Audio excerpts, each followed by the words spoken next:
We ready to go? Okay. We will go ahead and call to order the Longmont Planning and Zoning Commission, April 24, 2024 meeting.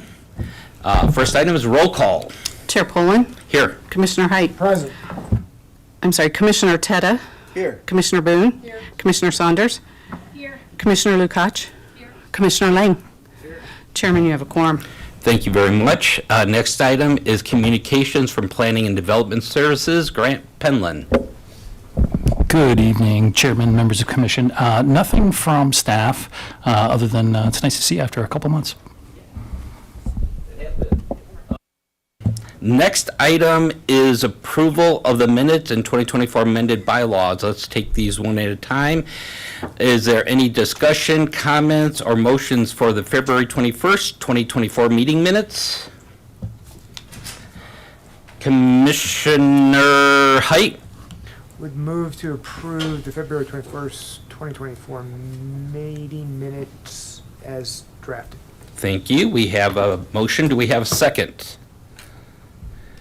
Second it. Commissioner Boone seconds it. Let's go ahead and take a vote. Commissioner Height. Aye. Commissioner Teta. Aye. Commissioner Boone. Aye. Chair Poland. Aye. Commissioner Saunders. Abstain. Commissioner Lukacs. Aye. Commissioner Lang. Aye. Chairman, that passes 6-0 to 1. Thank you very much. Next is the February 28th, 2024 meeting minutes. Do we have any comments, motions? Commissioner Height? I went early. Didn't know if you were done. I would move to approve the February 28th meeting minutes. We have a motion to approve. Do we have a second? I'll second. We have a second. Let's go ahead and take a vote. Commissioner Height. Aye. Commissioner Teta.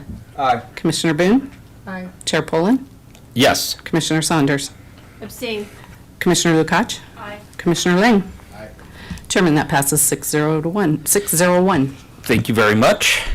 Next item is the 2024 amended bylaws. Do we have any comments? Commissioner Lukacs, any comments, questions? Commissioner Lukacs. Thank you, Chair.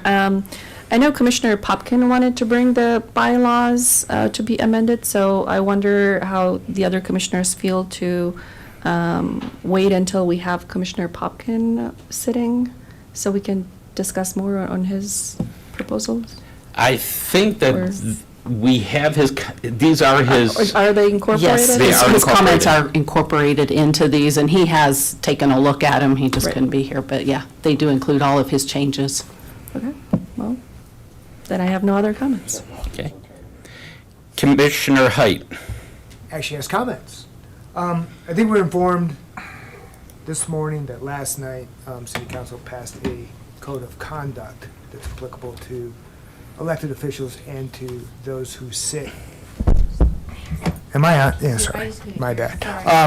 So the code of conduct is applicable to elected officials and those who sit in quasi-judicial functions, which includes us. The code of conduct, I looked at once, but it wasn't included in the materials that we saw today. I think the code of conduct is meaningful, and I think it needs to be reviewed, at least referenced, if not adopted outright into our bylaws. So I would move to table approval of the bylaws until we can address that issue specifically in the bylaws. Okay, we have a motion, so we have to see if there's a second to the motion. Do we have a second? I don't think we have a motion. You moved. You moved. You said I move. I commented, is what I thought I said. Did I have a You- comment. If I you- said I have a motion, I apologize. I Okay. have a comment. Comment. I have a Okay, thank comment. you. Okay, I misspoke. good. Okay. I would say this, that we can go ahead, adopt these as written, and then at a later meeting, we can go ahead and talk about adopting the code of conduct into the bylaws. Therein lies my issue. I want them in the bylaws. I think they need to be in the bylaws because they are so substantive. Oh, so you would like, so we're talking about making a amendment to the what's written here. That's So- my comment. That's, Okay. That's what I'm, I that's, understand those are now. my thoughts. Yes. Okay. How does anybody else have any opinions regarding that? Commissioner Saunders? Thank you, Chair Pollan. My comments are that it came out rather quickly, and so my feeling is that if we had a little bit extra time to take in, I think that that is worth the cause of maybe looking at it a little bit later with this new information, because I agree with Commissioner Height that it is important and should be rolled in, but we did just get it today. And I will say that is my feelings, that I would not feel comfortable voting on it today. Voting on it next meeting, but not today. Commissioner Height? And I guess to put a bow on it, that would be my motion after I raised this comment, which would be to table the approval or the vote even on these amended bylaws, to consider whether or not we should, in fact, put the code of conduct directly into them. Why not approve it, and then we can just add it to whatever we approve today?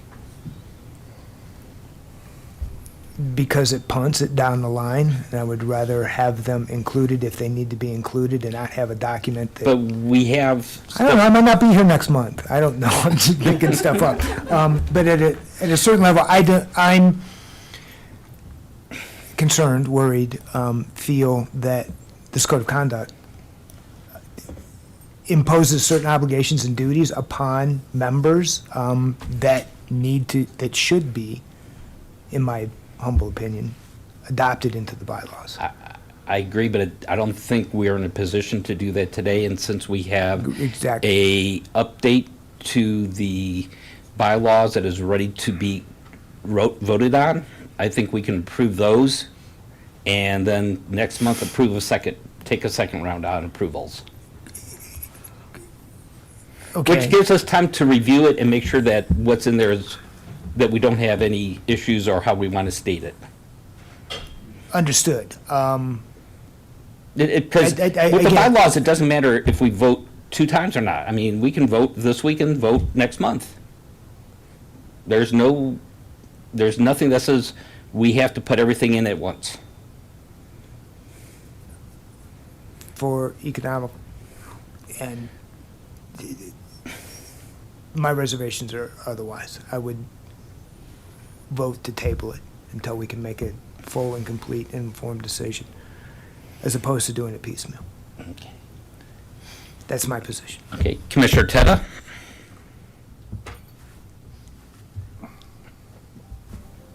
I don't have thank you, Chair Pollan, the communication directly in front of me from staff or wherever it came from today, but it was my understanding that that was not something we could decide about, that the code of conduct would be imposed upon all board. I think the And question commission is members, whether right? we implement it in the bylaws. Right. And my question is whether or not that has any, maybe it's a question for the city attorney. Good evening, Chair and members of the Commission. Jeremy Terrell, Assistant City Attorney. The council did adopt the ethics bylaw, the ethics change, code of ethics last night. It won't be effective for another 7 days per the charter requiring 7 days for an ordinance to take effect, and it would apply to quasi-judicial boards, including the Planning and Zoning Commission. So it'll impact all of the commissioners, regardless if it's in the bylaws or not. We'll have the full finalized version in probably about a week or so when the clerk's office can publish it, because there was a last-minute amendment to it last night. Okay. So do you want to make your motion and we can resolve that first and see whether or not we do a vote? I'm happy to do so. Okay. Commissioner so, Height. in my motion is to table voting on the 2024 amended bylaws as drafted until such time as the commission can obtain a copy of the final version of this code of ethics and determine whether or not it should be referenced explicitly, if not included directly into the bylaws. Okay, thank you. Commissioner Saunders. I'll second that motion. Okay, we have the motion. Any other discussion? If not, let's go ahead, take a vote. Commissioner Height, Aye. Commissioner Tetta, Aye. Commissioner Boone, Aye. Chair Poland, No. Commissioner Saunders, Yes. Commissioner Lukacs, No. Commissioner Lang. Chairman, that does pass 4-3. Okay. So item 5C is postponed till, do we have to postpone it to a date certain? I think we could just say it's postpone it to the next available meeting. Okay. So be it.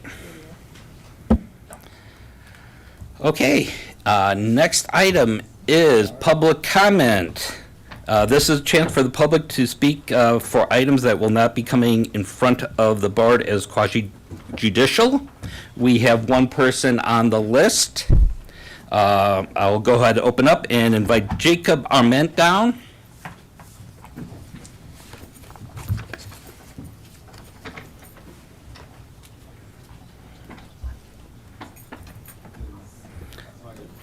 Oh, and you get 5 minutes? Hi, everyone. I'm Jacob from Long Island, 110 Main. And I just wanted to speak to express my excitement for the house pad. Jacob, if you're going to speak about the house pad, since that's on our agenda today, you can speak during the time where we have it scheduled for that. There will be a public invited to be heard for that item, actually. Okay, my apologies. I misunderstood. No problem. Then I will refrain comments until that time. Okay, thank you.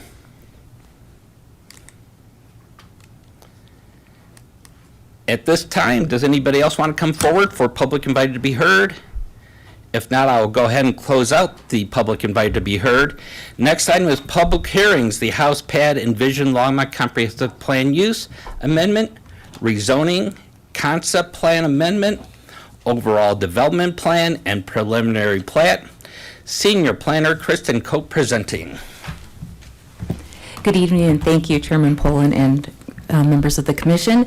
First, I would like to let you know, you'll see some papers in front of you this evening. We did make a couple of changes to our resolutions today. Based on a review by our legal counsel, it was affirmed that you are the decision-making authority over both the ODP application and the preliminary plat.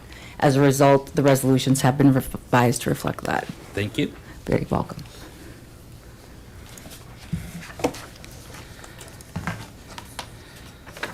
And that being said, this evening, for your consideration, I will be presenting the 5 applications in consideration for the House Pad Affordable and Attainable Neighborhood Project. The subject property encompasses roughly 16.4 acres, lies to the south of Costco, north of Bountiful Avenue, and west of Harvest Moon Drive. The property is currently zoned RMF, which is residential multifamily, and became part of the city's jurisdiction in 2017 following the Irwin Thomas No. 1 annexation. As per the Envision Longmont Comprehensive Plan, the property holds a designation of multifamily neighborhood. This slide provides an overview of the project proposal. The plan involves the development of an all-electric for-sale residential neighborhood comprising a maximum of 185 units. Among these, approximately 55 units are designated for permanent deed restrictions, while approximately 130 units will be deed restricted attainable units. The neighborhood design encompasses a blend of attached townhomes and single-family houses. The approach is intentionally crafted to align with and support the city's objectives outlined in the Envision Longmont Comprehensive Plan. Specifically, it contributes to the city's goals of expanding housing and employment options by fostering a diverse mix of housing that caters to residents of all ages, income levels, and abilities. The project presents an overall density of approximately 11.6 units per acre. To facilitate the development of this project towards construction, there are 5 applications under consideration this evening. Among these, 3 will proceed to City Council for a final decision, while the Planning Commission will decide on the remaining 2 applications, with City Council serving as the appeal body for those applications. The first application I will address pertains to the amendment to the Envision Longmont Comprehensive Land Use Plan. This application seeks to modify the land use designated for that portion of Irwin Thomas Annexation Number 1, specifically lots 5 and 6 of Irwin Thomas first filing, from multifamily neighborhood to mixed neighborhood. This amendment is essential to accommodate the proposal for sale project and allow for a mix of unit types in compliance with the objectives of the comprehensive plan. It also facilitates the proposed density of 11.6 dwelling units per acre and is in conformance with the mixed neighborhood designation directly south of this property. The density range specified in the multifamily neighborhood designation requires 18 to 35 dwelling units per acre. However, on this parcel of land, achieving this density would necessitate apartment-type units, which does not align with the goal of presenting a for-sale product.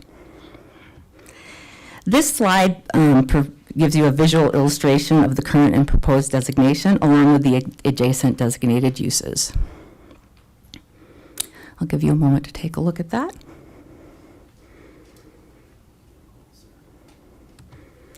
Next, I will discuss the rezoning request. The land is currently zoned RMF, which is residential multifamily, and the proposal is to change that to PUD, which is planned unit development with an RMN, residential mixed neighborhood use allowance. This zoning alteration is in accordance with the comprehensive plan amendment and allows for the desired mix of units as part of the project in alignment with the objectives of Envision Longmont Comprehensive Plan. So this slide provides a visual representation of the land in consideration for this rezoning, which are lots 5 and 6.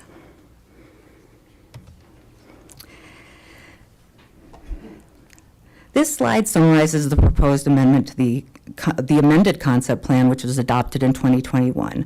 The proposed amendment entails altering the land use designation of lots 5 and 6 of Irwin Thomas filing from multifamily neighborhood to mixed neighborhood in order to accommodate these changes. This modification is crucial to facilitate the development of the neighborhood, encompassing a blend of single-family detached homes, attached homes, and townhomes, with a density set at 11.6 units per acre. The remainder of the property remains unaffected by this adjustment. And this is some provided imagery that represents the concept plan amendment.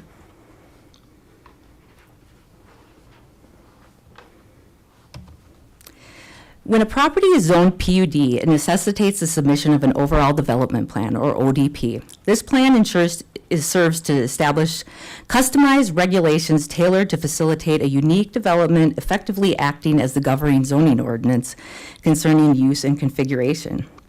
This is the same approach that has been utilized within the Prospect and Mill Village developments within Longmont.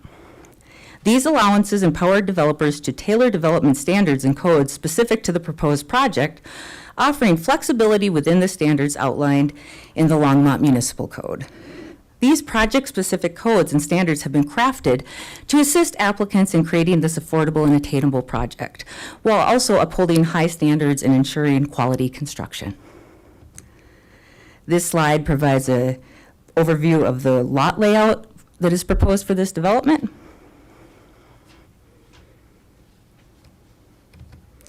Next, I will discuss the preliminary plat application. The preliminary plat lays out the proposed lots, blocks, easements, grading, drainage, and utilities required to serve the new homes. Platting of this property is required for the development of this neighborhood and acts as a visual representation of the utilization of customized development standards to allow flexibility in design. And here is just a high-level overview of the preliminary plat layout, which mirrors the rezoning.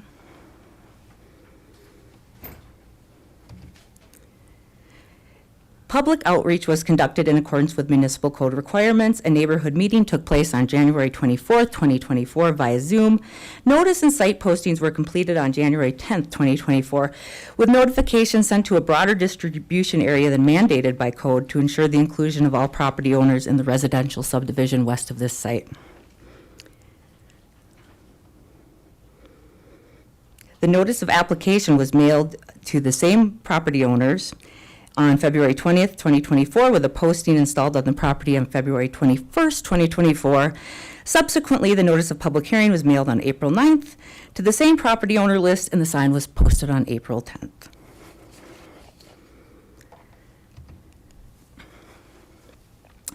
The next two slides provide a summary of received comments. In response to the project, comments were received from Xcel Energy and individual property owners, primarily focusing on concerns about truck traffic during construction and anticipated traffic from the development. Additionally, concerns were voiced regarding the reduction in density and the conceptual landscaping of the property. Addressing these concerns, it should be noted that a traffic study will be necessary for this development as this development progresses to final plat and site plan stages. This site was previously studied as part of the larger Mustang development regarding traffic. The reduction of units resulting from the zone change represents a decrease of 1,896 total trips generated per day, reducing from 3,440 trips per day to 1,544. The decrease in density aligns with the layout of house pad and was intentionally designed to accommodate a mix of housing types in line with the objectives outlined in Envision Longmont.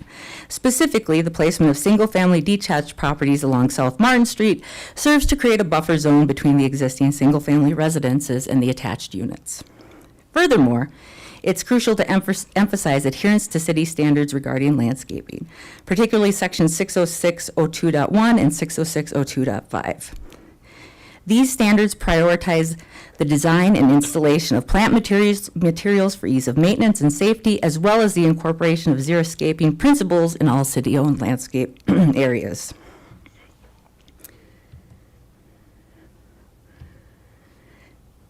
Development considerations. Considerations in the development of this property includes the incorporation of 55 permanently deed-restricted affordable properties and 130 designated attainable units. The development is proposed to be fully electric and aligns with several key policies of Envision Longmont. Policy 1.2, advocating for a sustainable blend of land uses. Policy 3.1.a, aiming to provide affordable and accessible housing options for residents of diverse ages, abilities, and income levels.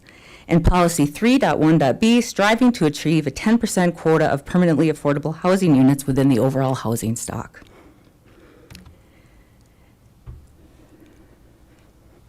Questions have arisen regarding some pivotal project elements in the last couple of days, including the rationale behind downsizing property density, potential construction implications on soil conditions, the minimum two-car garages and architectural elevations, plans for burying power line, and details of deed restriction verbiage, and the proposed 6-foot tree lawn. In summary, progress and decisions made regarding density can be attributed to two main factors: acquiring the land below market value, and employing an innovative design. These, combined with the site configuration and flexibility offered by the PUD ODP application, enable the developer to reduce costs. This directly affects the feasibility of creating this development.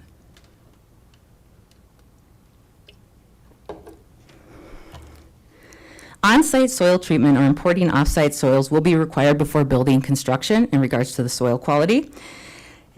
LMC Section 1505.080 requires 2 parking spaces per single-family unit.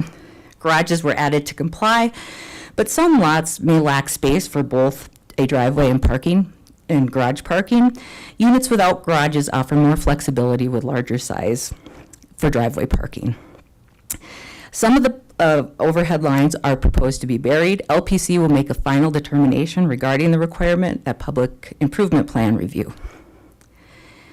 And PUD zoning requires an overall development plan. The consideration of a 6-foot tree lawn instead of a standard 8-foot is part of the ODP application.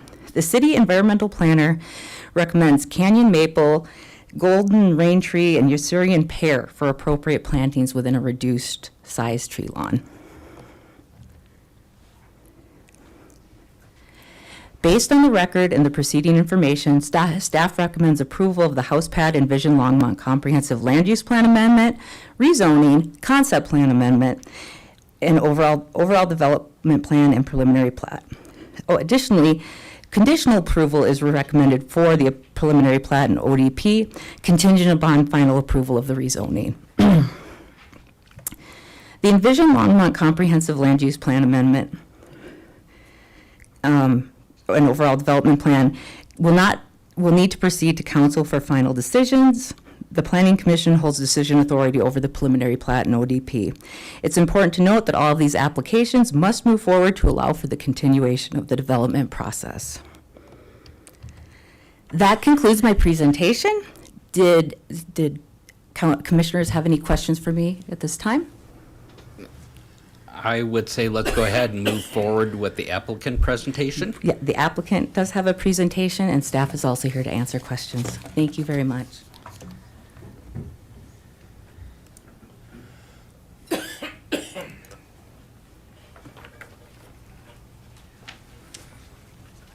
How do I make it so it's up? Operator assistance required. There we go.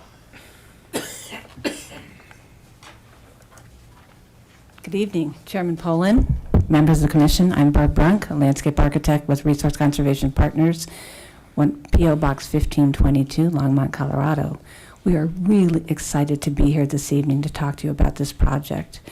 Members of our design team, included with me here this evening, are Walker Thrash, who is a managing partner of Vertical LLC, Brian Williamson, landscape architect, and James Bruntz, professional engineer with TST Consulting Engineers, Mike Rocha, transportation engineer with SM Rocha LLC, and they'll all be here to answer questions at the close of our presentation.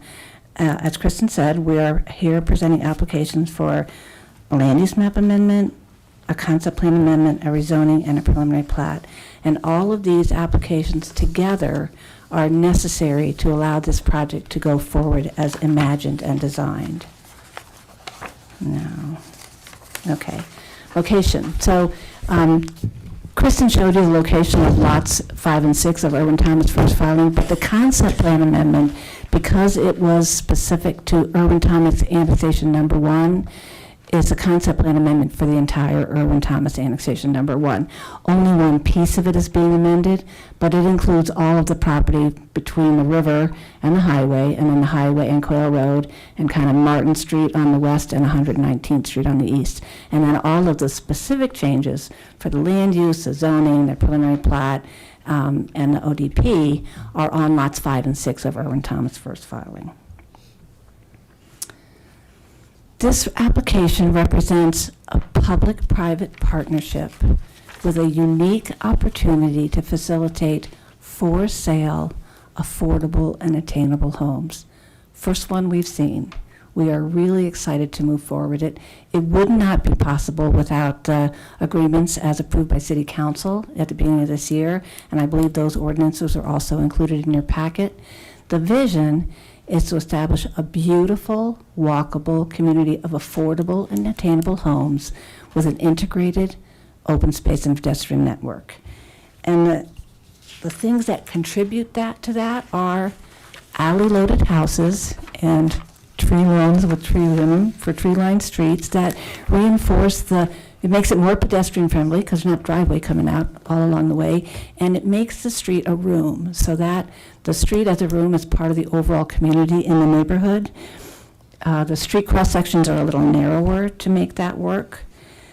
The open space network is spread out throughout the neighborhood, and there's design for passive recreation opportunities for the residents. And the trail system as designed connects to within the neighborhood, and then it connects to the broader context in the neighborhood surrounding this and the city as a whole. Beautiful, interesting architecture will make, and different units distributed throughout the neighborhood. You can see the different colors on that map represent different types of units. So there's single-family attached and townhouses, but there are different types of townhouse products, different sizes and different architecture that are distributed around the neighborhood. And front doors face the street. So front doors, because of the alley, front doors face the street. The only units that have a garage facing the street are those ones on the very western edge of the project. And that was kind of designed so that the backs of those units will feel more like the residential units across Martin, so that it would be that kind of transition from their single-family detached into the higher density within this neighborhood. Also, the houses along Bountiful and Harvest Moon, their front door also faces the street. So nobody's back is toward to the public realm. So it's all integrated together. This is a picture of the land use design. And again, we're changing from multifamily neighborhood to mixed neighborhood. And overall, that lowers the density. And that's required to allow us to put single-family detached units on this site. The multifamily does not allow that to happen. In addition, that multifamily land use designation allows 18 to 35 units per acre, primarily multifamily and condominiums. The proposed land use, it allows 6 to 18 units per acre with a mix of single-family detached and attached. And that's the underlying issue with changing the land use to accommodate the plan that's designed. This is the concept plan amendment, and it shows the whole thing. When the concept plan was amended, it was a development in 3 phases, and there's, you'll know if you've been driving around town, there's active gravel mining out there, Costco is there, things are happening, but, so that whole concept plan is included, but the only thing that changes is that little piece in the blue box. So the only changes are to change the land use on this piece of property from multifamily to mixed. And so you'll see the table on the plan reflects that change in density, and the notes on the plan reflect that change in density. So the concept plan, the entire concept plan reflects that change. This is a picture of the rezoning change, and I'm just a color picture kind of person. There's a black and white map, but you can see that on the left is the existing zoning, which is the 35 units per acre, which allows, and that zone also allows up to 3 stories tall, with an allowance for an additional height of a 4th story for affordable housing. So that would be up to 560 units on 16 acres. Under the proposed PUD zoning and the ODP as presented this evening, the underlying land use allows for 16 to 18 units per acre. For house pad, we're going to have 185 units, which is 11.6 units per acre of 1 and 2 story homes with a maximum building height of 30 feet. So it brings the whole thing down and lowers the density, but it's still a compact urban form in the neighborhood. There's been some conversation about trip generation and transportation. Our transportation engineer is here this evening to talk about it with you, but this slide shows the table that's in the letter, the trip generation letter in your packet. And the significant thing is that the Mustang Transportation Study envisioned 3440 units. This, as designed, will have 1544 units overall, which is a reduction of 1,896 units, trips coming from this neighborhood. And that is reflected in both the AM peak hour and the PM peak hour. So overall, daily trips as a basis for this application are reduced by 55%. AM peak hour trips are reduced by 46%, and PM peak hour trips are reduced by 39%. So the overall traffic generated as a result of this application is significantly less than that was anticipated at the time the Mustang project came through the process. Again, a preliminary plat. Preliminary plat's pretty straightforward. You guys see them all the time. It's lots, blocks, utilities, drainage, all those things that make it so we can build the houses on the lots in the property. What's different about this preliminary plat is the design, the street cross sections and the lot sizes reflect the standards and regulations as set forth in the ODP. So those ODP standards specifically address changes to the lot sizes, changes to the street cross sections and those things, so that it can the preliminary plat can accommodate the development as envisioned. This is our pretty picture of the ODP, and you can kind of see how the open space networks are integrated. Again, as Kristen said, 55 affordable units, so those will be permanently deed restricted for families earning up to 80% of area median income. There'll be 128 attainable units, which is reserved for families earning between 80 and 120% of median income for 10 years. At the end of the 10 years, that deed restriction goes away. So if a person buys that house and lives in it for the full 10 years, then they can sell it at the market rate. There's some things in the agreement with council that kind of have a buyout kind of an allowance if somebody has to leave sooner, and then the difference goes back into the affordable housing project. So that the goal is to make it as affordable as possible for as long as possible. The other thing you'll notice is that the map you're seeing tonight has 183 units on it. The target density in all the agreements is 185. So as we move forward through final plat, we're going to try to pick up those 2 units. So the framework will stay the same, but somewhere in this mix, we're going to find another unit or another lot or 2 lots so we can get to that target density. And that will happen as we proceed to final development to make sure we get to that 185 units as contemplated. Again, the standards. So you have the standards. In the tables in the ODP show the land use code and standard as written in the code, and the specific modification that forms the framework for the ODP. So, as Kristen said, PUDs kind of create our own zoning document. So those standards create the specific standards relative to the development of this property.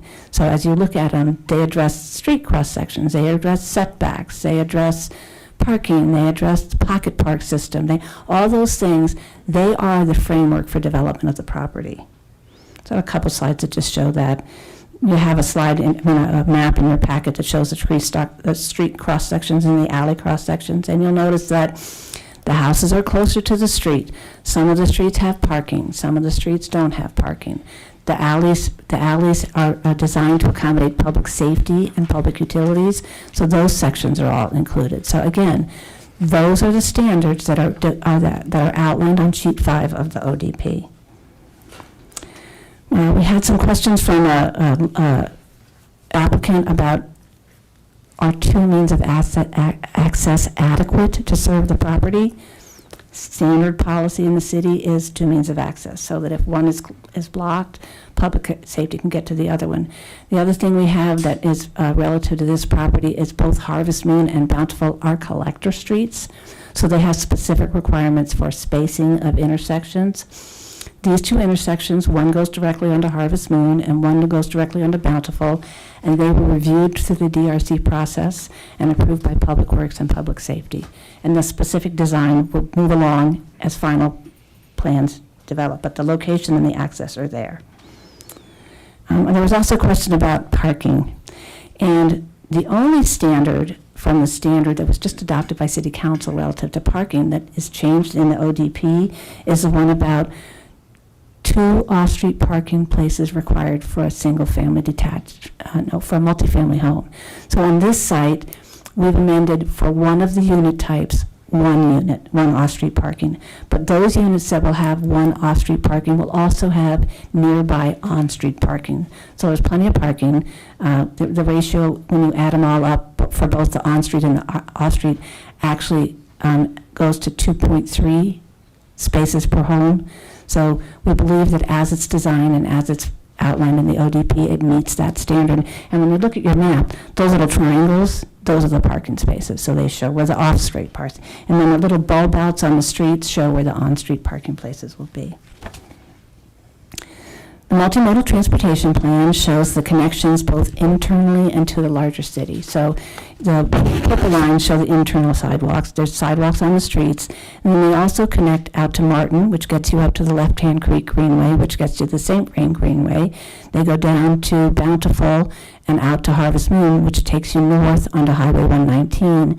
Those connections also allow these residents to access transit and those other multimodal opportunities in our city. They aren't on this site, but they're in the neighborhood of this site, and having that access to the neighborhood network of trails lets somebody get on their bike and get to a transit station and not have to take their car. So we thought about that as well. There will also be all electric, just an aside, the houses will be EV ready, so that people, if they want to have an electric vehicle, will be able to have a place with their house to have EV vehicles.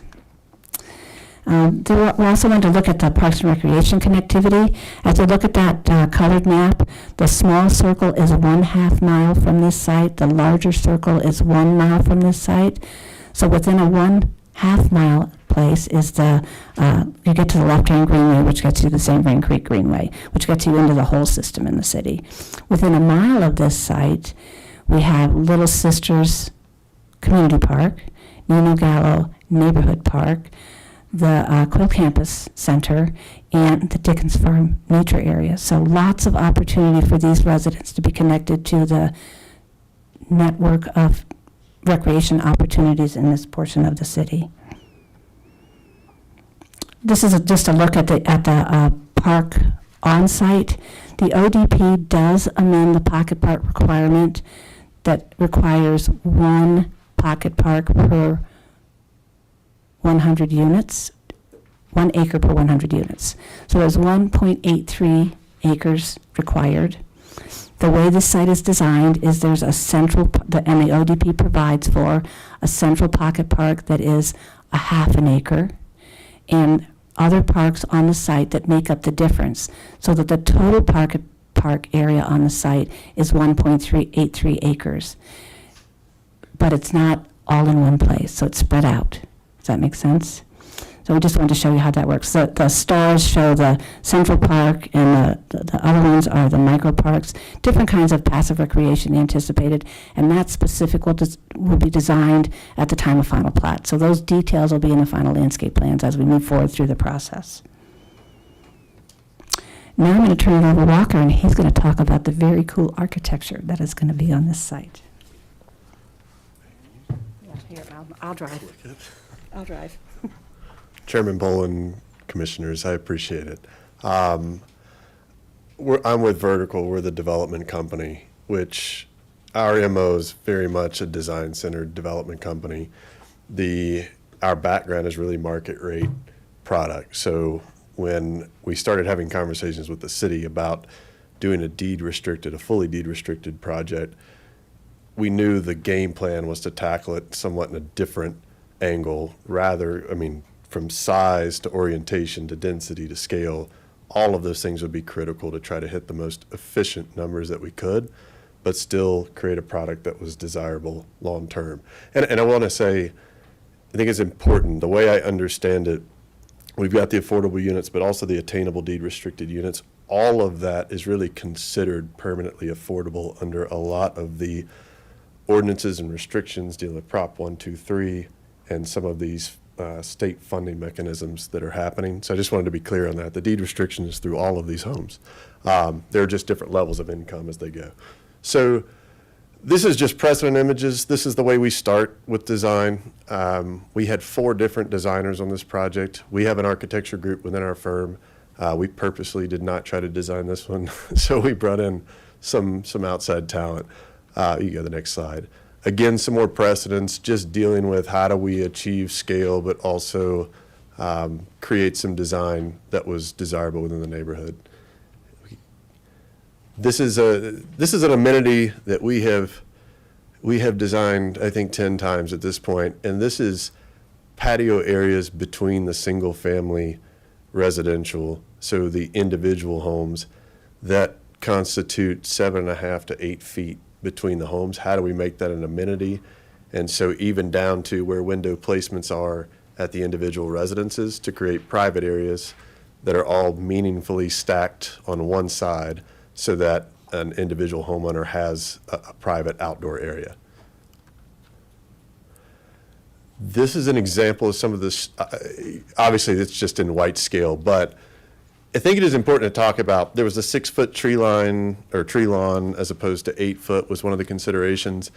Not everything is about just raw cost for the development. Some of that really is meaningful scale because of the size of the homes. You're going from 1,500 square feet down to as small as 900 square feet. To have too much frontage can be problematic as well. So the idea was to bring the entire scale of the development down to what's appropriate for the individual residences. And we thought the tree lawn was important just for the caliber of the product. These these are renderings representative of several elevations that we're working on, that we're fairly advanced in right now for the project. And what's of note, so we'll start with the first 52 units, which is that bottom L you see on the screen, which is the southeast corner of the site. And out the gate, we don't want this to feel contrived, where there are 20 residences that look identical, painted different colors, and then 10 more and 5 of this. The other thing that's important is we wanted to mix the affordable and the attainable so that it's not just grouped, to where as you drive through the development, you have no idea which income bracket that home is in. So that's a challenge because it deals with size, it deals with orientation and parking and what structures we have. But this is not just thumb sketches. These are indicative of the elevations we're working on right now for the homes. This is another single-family section. You can see in the highlighting, this basically deals with, if you see the kind of purplish line, these are the 5 homes on the far left and on the far north of that L. And these are individual single-family homes with a 2-car garage. This is more the density. So these are attached townhome products. You can see that kind of in the crook of that L. And again, that's the idea. There's not 10 or 15 of any individual type. As we have a single building, it will have a different personality than the 4 units next to it. I think we're there. Unless there's anything you want to say about the architecture. No, I know we've got Off the plenty to cover, but any questions, I'm happy to field them.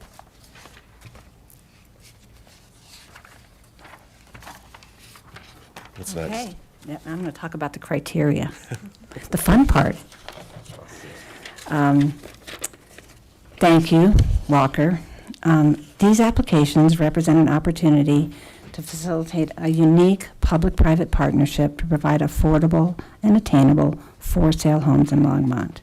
We believe the applications as presented meet the purpose and intent of the city's stated goals, providing more housing opportunities in Longmont, and the specific review criteria as set forth in the Longmont Municipal Code. And bear with me, I want to make sure these all get on the record. I'm not going to read them all out, but I want to reference the specific code criteria that we meet. Section 1505020055, review criteria for all application types. Section 150260, review standards and procedures for specific major development applications. Section 150260B3, comprehensive plan amendments. Section 150260E, preliminary subdivision plats. Section 150260F5, rezoning. Section 150260G, plan unit development, overall development plan, and Section 150360, plan unit development. The specific details of how these applications meet those specific criteria are outlined in a letter from Resource Conservation Partners, LLC, to the Commission dated April 12th, 2024, as included in your packet. We want to thank staff and the Commission for your time. This unique opportunity would not be possible with the exceptional cooperation and support of the City of Longmont. City staff provided insight, direction, and ongoing coordination to assure that the applications as presented meet the letter and intent of the Longmont Municipal Code.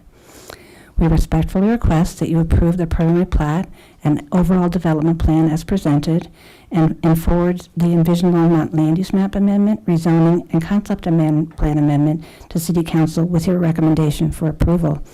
Our design team is here to answer your questions. Thank you. Thank you, Barb. This is a public hearing item, so we will go ahead and open this up for public comment. And Jacob, I'm going to put you to the I'm going to add you to the list, so I haven't forgotten about you.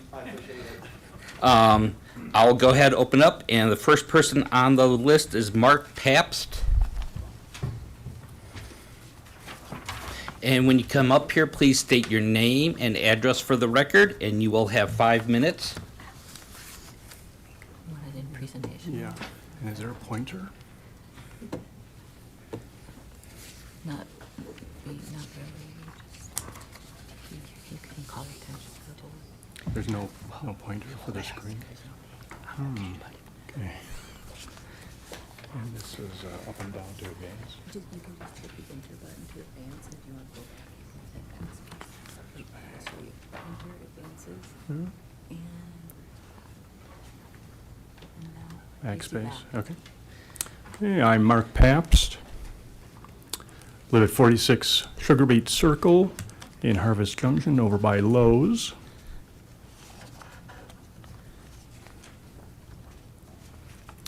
Okay, so others have talked about this already. The only addition I have here is there's an existing 3-story apartment complex up to the left there. So the current zoning would be 3 blocks of apartments coming to about half a mile in length. So that is a lot of apartments. Proposal is to, in the middle of that, put in affordable single-family housing, lower density. So I'm here to state my support for that. However, included in the proposal is a preliminary landscape design, so I see that as fair game for this meeting. The proposal overlays what I term a Mayberry design onto extremely small lots. Not saying that there's anything wrong with the small lots, but should have appropriate landscape design. Why bring this up now? There's a lot of inertia to overcome to achieve practical landscape design in the city of Longmont.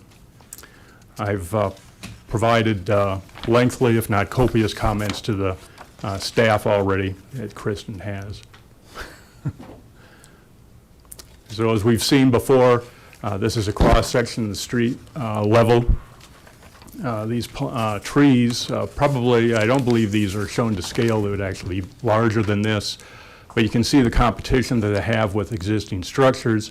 Also, infrastructure tends to cut off precipitation and irrigation water from getting to the root system, leading to trees looking for sewer lines, water lines, irrigation lines, which will damage other infrastructure. I'll see some example of that. So here, this is Prospect. There's an overlay of the video on top of it, but this is the Prospect neighborhood. This is a 25-year-old street, trees. You can see, apologize for the quality of the photo. It's pretty dark here. But the tree closest to us, that's, the trunk is almost as large as the width of the tree along there, at only 25 years old. Then homeowners and their 2-story tall houses don't like the branches coming in their houses, so these trees have been very limbed up, as it were. After I put this slide in, I thought I might be shooting myself in the foot that folks would look at this and, yes, that's what we're looking for, that's exactly what we want. But there's quite a bit of abuse going on here for these trees. As evidence with these slides here, so even at 25 years old, one of the trees hasn't made it, it's been removed. We can see some replaced concrete here. Difficult to see in the slide. In the foreground is a replacement tree, so someone has been sent in to continue carrying the sword, I guess. We're just going to grow these trees in small places, regardless of what the natural conditions are. And then next to that sapling that's planted, that's a water meter there. And so what I've proposed and offered some conceptual designs to staff is to go with more columnar designs for trees to get them away from the building. So smaller scale, get the landscape and scale with the available space. It's been mentioned already, there's tree lawn proposed for this development. The highlighted in green here, the shortcomings for tree lawn is long, and don't have time here to go into that. Again, details have been supplied to the staff. I've proposed that a lot of the turf be eliminated and moved to the beneficial turf concept. So the grassed areas are in green, and then a more native landscape are shown in the brown here. That concludes my comments.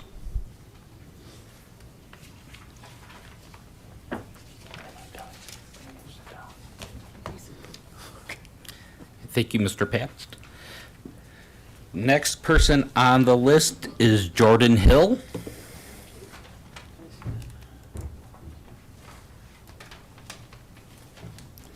Once again, please state your name and address for the record, and you will have 5 minutes. Absolutely, thank you. Jordan Hill, 11531 Quail Road. Basically, mostly came here, I'm a professor of public history and urban planning, and end of the semester, so I didn't really have a lot of time to get prepared for today. That was an amazing presentation, by the way. I wish I had the time to make one of those. I'm really just here because in the public hearing notice that we got, I'm representing the agricultural quail community on East Quail. We've been coming to these meetings for about a decade now as the Irwin Thomas continues to approach us. And in the notice, there was the note here that there was going to consider the expansion of and the change of Irwin Thomas, and I saw in the slides that I believe it was the blue dashed area. So insofar as the change in concept for lots 5 and 6, I don't think anybody in the agricultural Eastern Quail neighborhood has any problem with that whatsoever, as far as I know. But I did notice it was really hard to try and keep up with the slides, but if does the blue cross Bountiful? Does the rezoning cross Bountiful, or it stays completely to the west of Bountiful? Okay. To the north. To the north, okay, to the, It's north of is Bountiful the east-west, or is, East-west. okay, Harvest. Harvest Moon is north-south? West of Harvest Moon, north of Bountiful. Okay, does it cross Harvest Moon then? No, it stays. Okay, cool. That's probably the primary reason we're here. I just want to, we've been coming for a decade and we'll continue to come because this is approaching our community, which has been there for about 3/4 of a century, traditional agricultural community. And so at every single chance that we get to come and talk, we have submitted, I believe, almost a dozen times now, the Quail Community Greenway proposal. I brought copies of it. It's been in pretty much every single time this comes up. They come and we're told each time, it's not to you yet, so we can put them in the record, but when it gets to you. But I hope that you understand by the time it gets to us, as long as we don't keep coming, we just want to keep being on record that we exist. And currently, another big problem that we've had is that we're unincorporated Boulder County. We know we're eventually going to be annexed in. And at that time, we will be represented by Longmont. But in past meetings, we've also had the issue of, well, you're not technically Longmont residents right now. So it's this weird situation where we're going to be Longmont residents, but by the time we are, we will, if the plan moves ahead before that, we won't have a voice in what happens to our, by that time, probably century-old community. And so if I can put it to you as simply as possible, and I brought 7 copies that I'd be happy to hand out to you in person. It's in all the documents from every one of these meetings we've had so far. Our goal is that when it gets to us, that we have some kind of agricultural buffer of sorts, that we incorporate the green planning of the big, what's the gravel lot right now, and all the way up to the west side of these houses, that we are taken into consideration. And we had proposed, because Quicksilver has the little bike path along it. Right now, Quail Road itself, because of the size of the road, even if you expand it a little bit, there's not enough room for sidewalks. I mean, unless we do some serious eminent domain work, but that also trails off, so you'd have to bring, I don't know how you would do that. So we, part of the Greenway plan was that potentially we could have that be a path and a greenway around the north and west sides of the agricultural community. Again, now that I know that it's not going to be extending past these things, we are in support. It's cool what they're doing. Our community is all for that. But we want to continue to give voice, and we'll continue to give voice to the existence of our community, so that by the time the Irwin Thomas annexation is border to border with our properties, we are hopefully taken into account for the planning But as of this meeting, we are good. So thank you so much for your time. Thank you, Mr. Hill. Next is Lawrence D. Bashir. Bashir.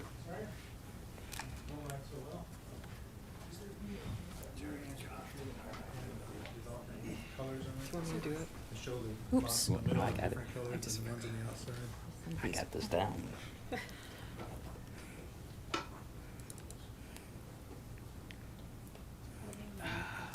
That one's okay. No, it was one where they showed all the individual lots on it. They had the individual different colors for the homes. Sure. And the different Oh. types of, like G.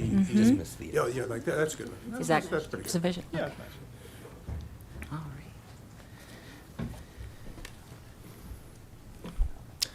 right. Lawrence Bashir. I live at 2 Western Sky Circle, also in Harvest Junction, like Mark. I did have some reservations about the way the design is right now of the unit, and of course the what they're calling this pocket parks.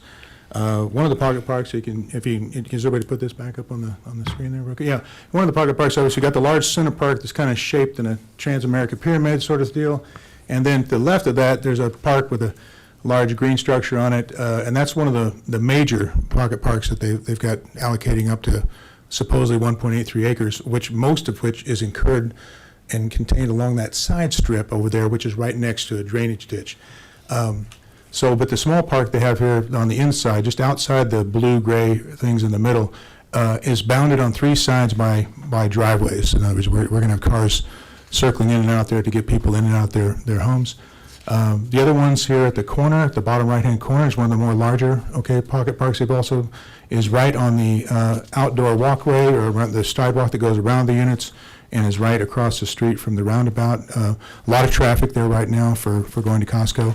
The other larger pocket park on the bottom left-hand, this is the southwest corner, is also right by the Martin roundabout area. Almost all 3 of those are pretty non-ideal for anyone to do what you would call park activities. If someone lives in this area, they're not going to have much park space at all. My proposal, if I could say, is to take out all the blue-gray ones in the middle, make that Central Park an actual Central Park, and then you get back to very close, and I'm not going to say it's even at the right limit, but you get very close to the amount of park space that's required right now by the city of Longmont as, 1 acre per 100 units. It's only about 22 units, I think, in the middle, and then you could put parking around the outsides of that. Right now, that's a street. It's fairly narrow. I think it's only I want to say 32 feet across or so, right? And they've got parking along the sides of it. So this is parallel parking all along the sides of it. So I have a little bit of a great exception to how much extra parking space there is in this neighborhood. But if you did take that and make that a park, you could put parks all around outside of it. Right now, with the G lots in the middle there, which are those blue-gray ones, their driveways actually exit and take up what would be parking space on either the left or the right-hand side of that central area. Let's see, they also mentioned, let's see here, a trail system. There's almost no connection to a trail system here. I mean, you're essentially bounded by streets on all sides of this area. You can probably get out the unit and into the Costco parking lot, if you want to call that a trail. And then on the far west side, again, a large drainage area, just right after that street bends. There's a big divot there that is all for runoff and goes all the way out to Ken Pratt. We already have affordable and we homes. I'm not against a small home community. I think that's a good idea, but I think they just need to make a few modifications to it. Only 2 entrances is very difficult, right, to get in and out, and especially with this many cars, even 1,544, I think it was. You said trips in and out per day. I think it's probably going to be more than that. You've got parking spaces for 356 cars, and even if you put electric cars in there, I mean, we're talking probably about homes that are maybe in the 400 kid range. What? Any idea? The average is right at 400. Okay, so about 400. Okay, then you're talking about if these people do get electric cars in there. I mean, we're talking about a 30% adder on top of their homes. I'm not sure that that puts it back in the affordable category again. So, not going to see a huge use probably of what do you call it, electric vehicles in this area. So my just concerns, I think, are really about the parking space that's included in the unit and the park itself. I mean, just because people are in kind of a dense community doesn't mean they don't need some open space. And a lot of the open space that they've added up here to equal, over an acre or so, is really fragmented and really not usable. It's good green space. I mean, I think the idea it's good space for trees, right? Maybe you could put some more substantial trees like Mark talked about in some of these larger green areas, but they're not really parks, And that strip all along the west side is going to be almost completely unusable, due to being right by the drainage area, and outside those people's front doors already. So, okay, that's all I have to say. Thanks. Thank you, Mr. Bashir. Next, Jacob Arment.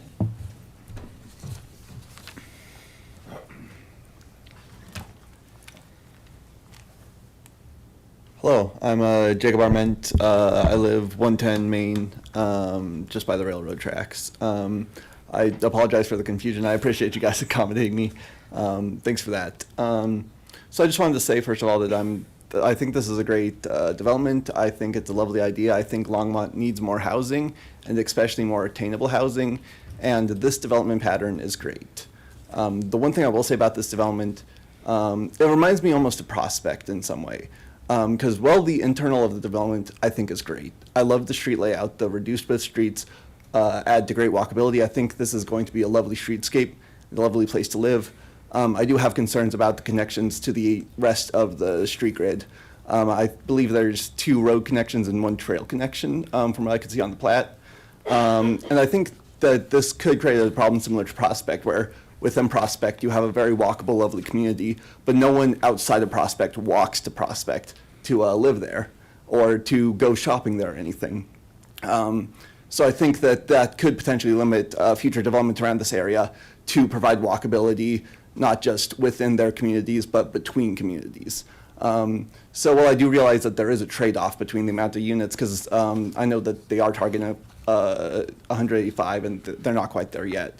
I do think that adding more pedestrian connections outside of this development would greatly benefit the ability to add future developments to this area.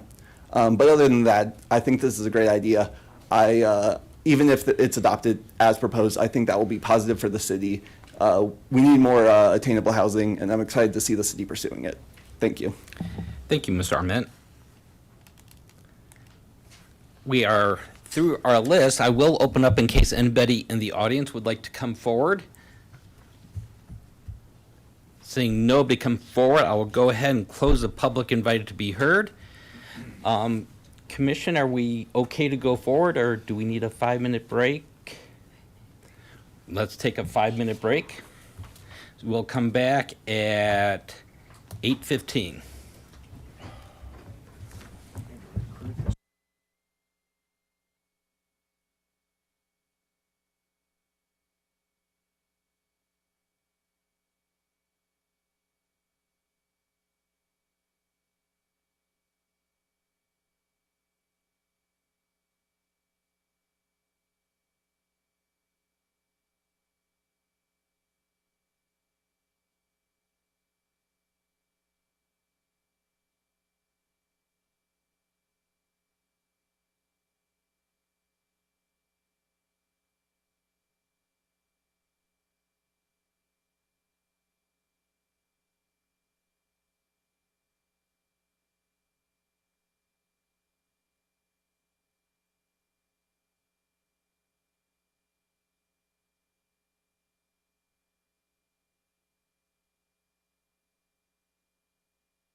Chris?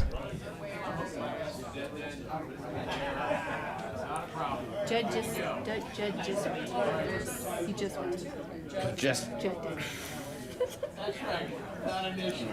Those two. it's the lawyer. I know.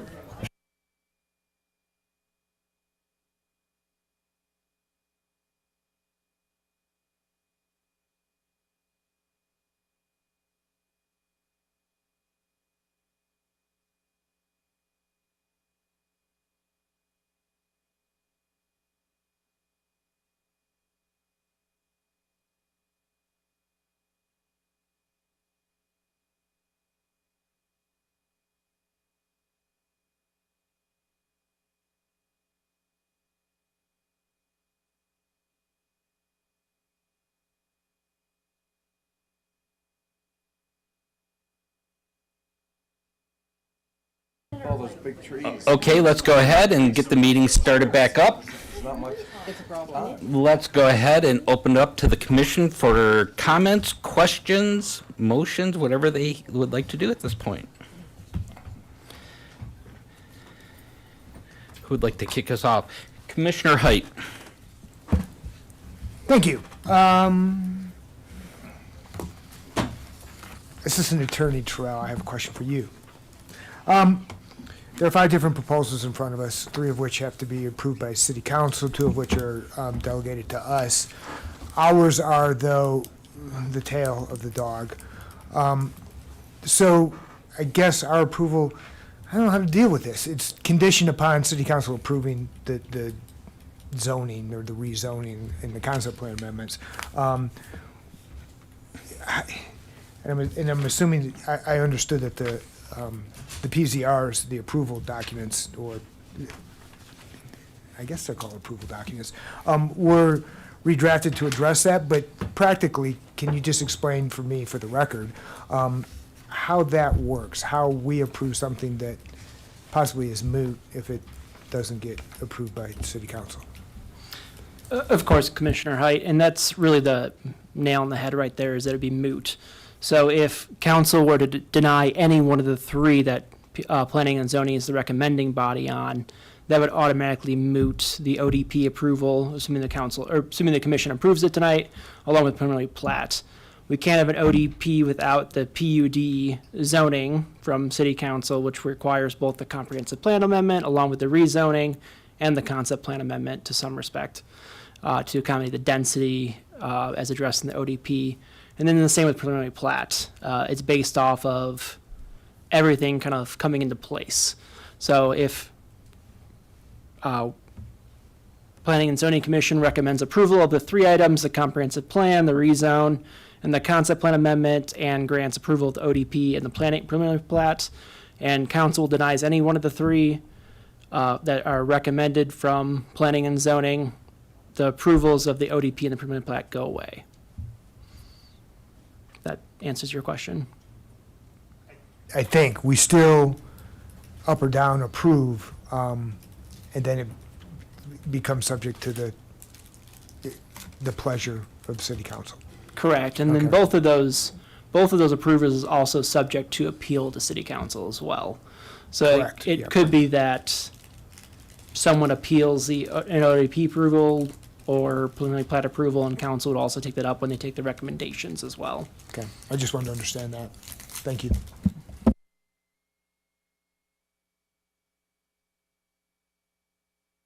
Do we have any other questions? I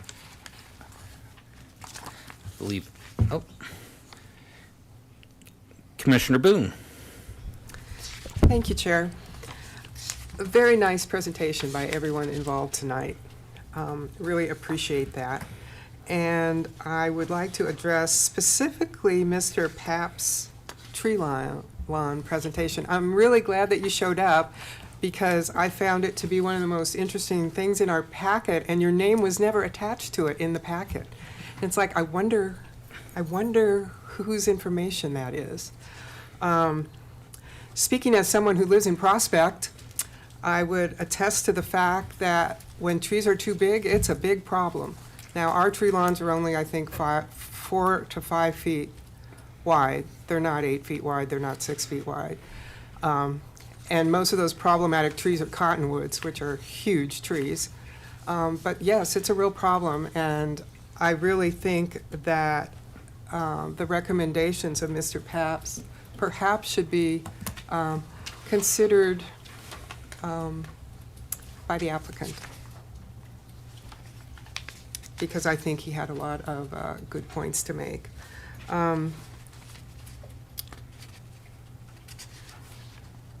I'd also like to say, and this is in reference to Mr.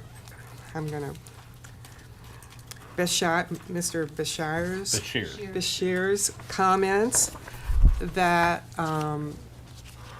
again, speaking from someone who lives in Prospect, and we have two really big community parks and a bunch of little, small community parks.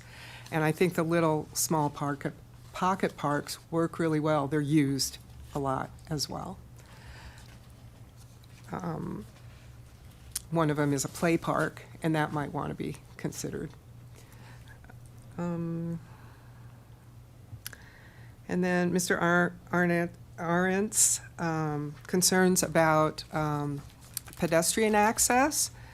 Again, speaking from someone who lives in Prospect, a lot of people walk into Prospect. They walk in from the neighborhood from the north and several neighborhoods from the west walk into Prospect because it's a really nice place to walk. We have a lot of dogs that get walked in our neighborhood. So I just wanted to address and appreciate the comments that the public has made with respect to those things. I'm really excited about this proposal, and I will be supporting it in every way. Thank you.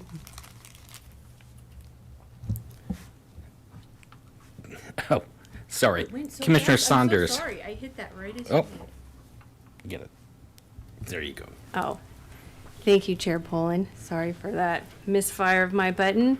So I have a question for the developer. Probably in LA would be, there's several LAs representing there, so that's probably going to be one for you all. On your slide deck, oh wait, let me start with this. I had a couple of comments first. This is a huge project. It's really great. But you can see the amount of work that's been put in over the many months and the people hours devoted to this. I think it's balanced and affords the city a great project, so well done. I think of the 5 things, the comp plan, land use management, my vote supports that. The rezoning, my vote supports that. The concept plan amendment, my vote supports that. The conditional approval of the preliminary plat subject to final approval of the rezoning, my vote supports that. However, my vote does not yet, hopefully, support, or we'll see, the ODP, the overall development plan. So I just had some questions about that. On your slide deck from the developer, they're not listed on what number. It's this one, if you will. House Pad Affordable and Attainable Neighborhood Project is a cooperative How do I effort get it up between the there? city of Longmont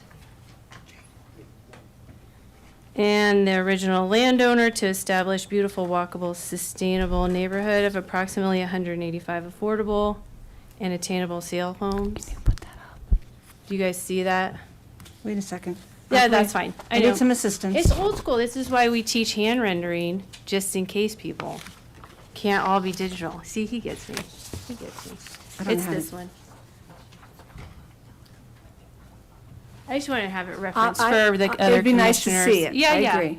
There'll be another thing. Don't worry. Thanks, Jane.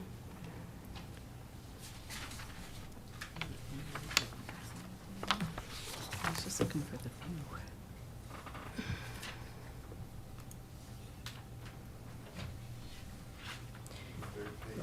There it is. Thanks, Tom. Oh, yeah, they're a little bit behind. Yeah, sorry, yeah, it was, yeah, so I'm really trying to get at that sustainability part, and this being a hearing, I'm wondering if you have, especially as LAs, I'm hoping that you have some sort of matrix, or you guys have run some calculations to support that sustainability claim as far as the landscaping goes. I'm going off of the tree strip, since that's been an issue. I'm going to ask, we actually have two landscape architects, but Yeah, lucky ducks, that's great. Brian is the landscape architect of record, so I'm going to have him talk about the Thank you. sustainability of the design of the landscaping on the site. Thank you, perfect, thank you. Thank you, Chair, Commissioners. My name is Brian Williamson. I'm a landscape architect for TST Consulting Engineers. First, I would like to thank Mr. Pafs for his very thorough review of the plans. I think that there's a lot of good pieces of information there that we're going to incorporate. I would like to point out that we do have 5 additional tree species of the columnar variety that we're asking to be included as part of the ODP, just so we can kind of make those smaller spaces more functional. The intent is to, in the smaller park strips, smaller tree lawns where there's adjacent parking, we would use the columnar trees. And then we have bump outs at the intersections and the corners where we would have more space. There's our 6+8 there, so we would have a 12-foot tree lawn that would accommodate those larger canopy trees there.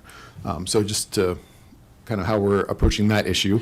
I think the larger comment about sustainability and the landscape design, again, referencing his slides, is removing some of those turf areas. We were quite thoughtful as we were putting those turf areas in.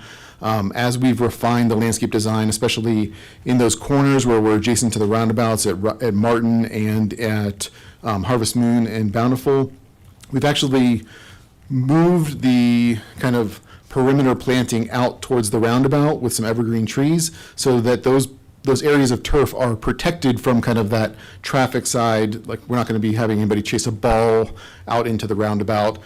So those turf areas are more internal to the development and kind of facing into there. We did look at a couple concepts where we were reducing the amount of turf in other ways, but what we thought that even these smaller spaces at the end of the rows of houses are really end up being functional for small children playing, throwing balls. I think, we were very thoughtful about the spaces. We looked at a little bit of a study where, how wide are these spaces? How long are these spaces? Do they get to be functional? Can you throw a football or toss a Frisbee there? So we really were thoughtful about that. I think that it is intensive use to have that turf there, but I think that they are in a development with this many units. We're really trying to make sure that there's accessible open space as close to the units as possible. Okay, Brian, yes? Yes. Is that all right if I call you Brian? Yes. So, thank you for that context. I'm really trying to get to the data that's supporting the sustainability. So when I'm looking at sustainability, I'm looking at the matrix of the baseline, and then how are we showing that we're being sustainable, right? And so we're using that baseline a lot along the lines of using historical water rates, right? So like, I'm looking for something like using iTree, the Climate Pathfinder out of ASLA, the Stormwater EPA calculator. Did you apply any of those calculators when you were doing these assessments for sustainability? We have not. Okay. I mean. Thank you. Yes. That's But we totally did, fine. there's 2 other things that we wanted to make sure that we were including. Like, we have the seed mix that we're using in some of those more perimeter areas where we're buffering to specifically the dog park that is part of the apartment complex to the west, and then the Costco area to the north. We don't see those as functional areas, so we've got a very low water use mix there. And then we're also, in some of the smaller areas, we're using a native prairie sod, which is a longer growing, less water use sod. So we're trying to incorporate those as much as possible. Great. And so thank you for that. So during your research into this project and the sustainability, I'm sure you looked at the Longmont Sustainability Plan. Yes. Okay, perfect. And so they use that burnt report of the sustainability that, not using resources of the future and keeping it as minimal as possible. One of the guiding principles of the sustainability plan is measuring for sustainability, so we can prove that we're doing it and we're hitting those metrics. or those targets. One of the biggest target that I'm going to hone in on, if you will, is the 18% tree canopy increase for 2025. And I'm not seeing that here. And like I said, all those other 4 spot on, and this is a huge project. The biggest thing that sticks out for me is the strips being decreased from 8 to 6 effectually. And I've had this project, for a weekend, so I haven't been able to run any calculations, but decreasing is essentially a 25% decrease, if you'll allow me that for now. Thank you. And then, but we look at parking and the bump outs, right, where most of those 6-foot strips are. Those are increasing the parking load. And if we go to, if you don't mind, Kristen, pulling up the second page of the ODP so we can look at the, it might be somewhere, it might be in the slide deck too, actually. I'm just looking at that table of parking. I don't think that's actually in our slide deck. I thought I saw it originally. So sorry, I have it pulled up on the ODP. Oh, yeah. How do you get, we lost it again. Yes, thank you, Tom, for the win. You have found all the pages. Tom has it. That's one. That's fine to show everybody. It's Yes, just a little behind, it'll be up. No, that's okay. Got all little triangles for represents the cars. Excellent. So we're trying to get that 18% tree canopy, right? Sustainability goals. So that's the golden ticket, if you will. So looking at the whoops, sorry, the parking. I'll have to find mine too now. The overall parking is increased for the whole site, almost 37% above minimum standard. Just the site property is 11%. So it reads to me that we're swapping out tree and vegetation with that rough number. And you and I, we know that's rough. We're swapping that out for parking, for 37% parking, dropping veg for 25%. So to me, that doesn't track towards sustainability goals. Urban heat island effect is all about canopy and shade and decreasing all of the, impervious surfaces, the buildings. So this is the sticking point for me, is that having an increase available on these parking spaces, 37% above what the minimum standard is, 11% just for the on-street parking. I would like to see that reduced and the vegetation, the planting beds increased. I'll tell you that we, as a design team, have had discussions about this and, try to balance the need for the parkways and the larger green areas with making sure that this is a functional development. I think that as part of the planning process, because there's no, essentially aside from those units that are on the very west, nobody has a driveway that you can park in. So if you have a visitor coming to your unit, they need street parking. So I think that we're really trying to make sure that there is an available amount of street parking there. I know that that's not, it's not the answer that you want to hear. It won't be, yeah. Do you want to be? I would add one more thing to that. Sure, To that sure, big picture conversation about pavement. Sure. We narrowed the streets significantly. So when you look at sustainability, there is less pavement, so there is less runoff, so there is less heat sink. And those parking spaces are strategically placed in some, there's bump outs and as we can. And you'll hear city staff, I was on my high horse about making sure we had street trees. And one of the things we also did in this subdivision is LPC, which usually has their lines out in the tree lawn, which precludes street trees because you can't get too close to them, have put the power lines under the sidewalk. So all of those things we did to make it the best tree-lined street we can have. And I understand your reservation about not enough parking, but personally, I lived in a subdivision on 35-foot wide lots with one-car garages, and it was a study in poor site design. There was never, I had a driveway and a garage, and there was still never any parking because many of the people had 2 cars. And so it's really about It has to function. And I understand your reservation, and I'm all for more green, but if it doesn't function as a neighborhood, it doesn't do us any good to have it there. So just, I think we agree to disagree in that instance, but I understand your concern about overall sustainability. Well, I think that if it's not meeting sustainable targets out of the sustainability plan, it can't be marketed as being sustainable. Decreasing the tree canopy by using columnar trees is cutting the shade in half. In half. And those columnar trees are susceptible to snow load and breakage and maintenance, and having the power lines underneath the sidewalk is fairly standard. So I'm not seeing how this is running into being more functional when it's not hitting the sustainability markers that's being branded for the project. So for me, I'm a no for the project for, this reason, that we're not here to make more parking. We're here to make more sustainability. We're here to make sure that we have clean water and clean air. It's 37% above the minimum standards while cutting into the standards of canopy and decreasing the urban heat island. And I'm surprised too, because those shade canopies also decrease the energy use on the buildings. And again, I can't point to any matrix, any numbers coming out from the development. There's none to point to give those trade-offs in that threshold, which I think is happening. I think the tree canopy and the vegetation are being shortchanged for more parking, which is way above minimum standards.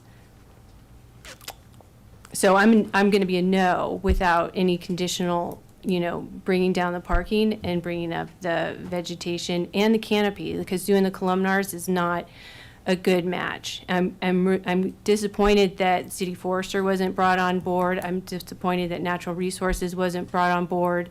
These tree species that are outlined in the plan from the city staff, they are not even columnar. They're huge. They're 30 feet wide. A columnar tree has to be 15 to 20 feet wide. These can get up to 30, 40 feet wide on some of these recommendations. They're not going to look very good or be very healthy in these smaller street lines. Apologize. So I think that the project is great. I just think that it's missing sustainability, and it irks me when we use sustainability as a greenwash and we're not proving it.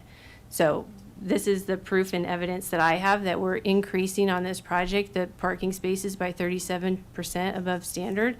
Well, the canopies, the vegetation, the stormwater, the decrease in the urban heat island, they're taking the hit. And that's my vote. Thank you. Thank you.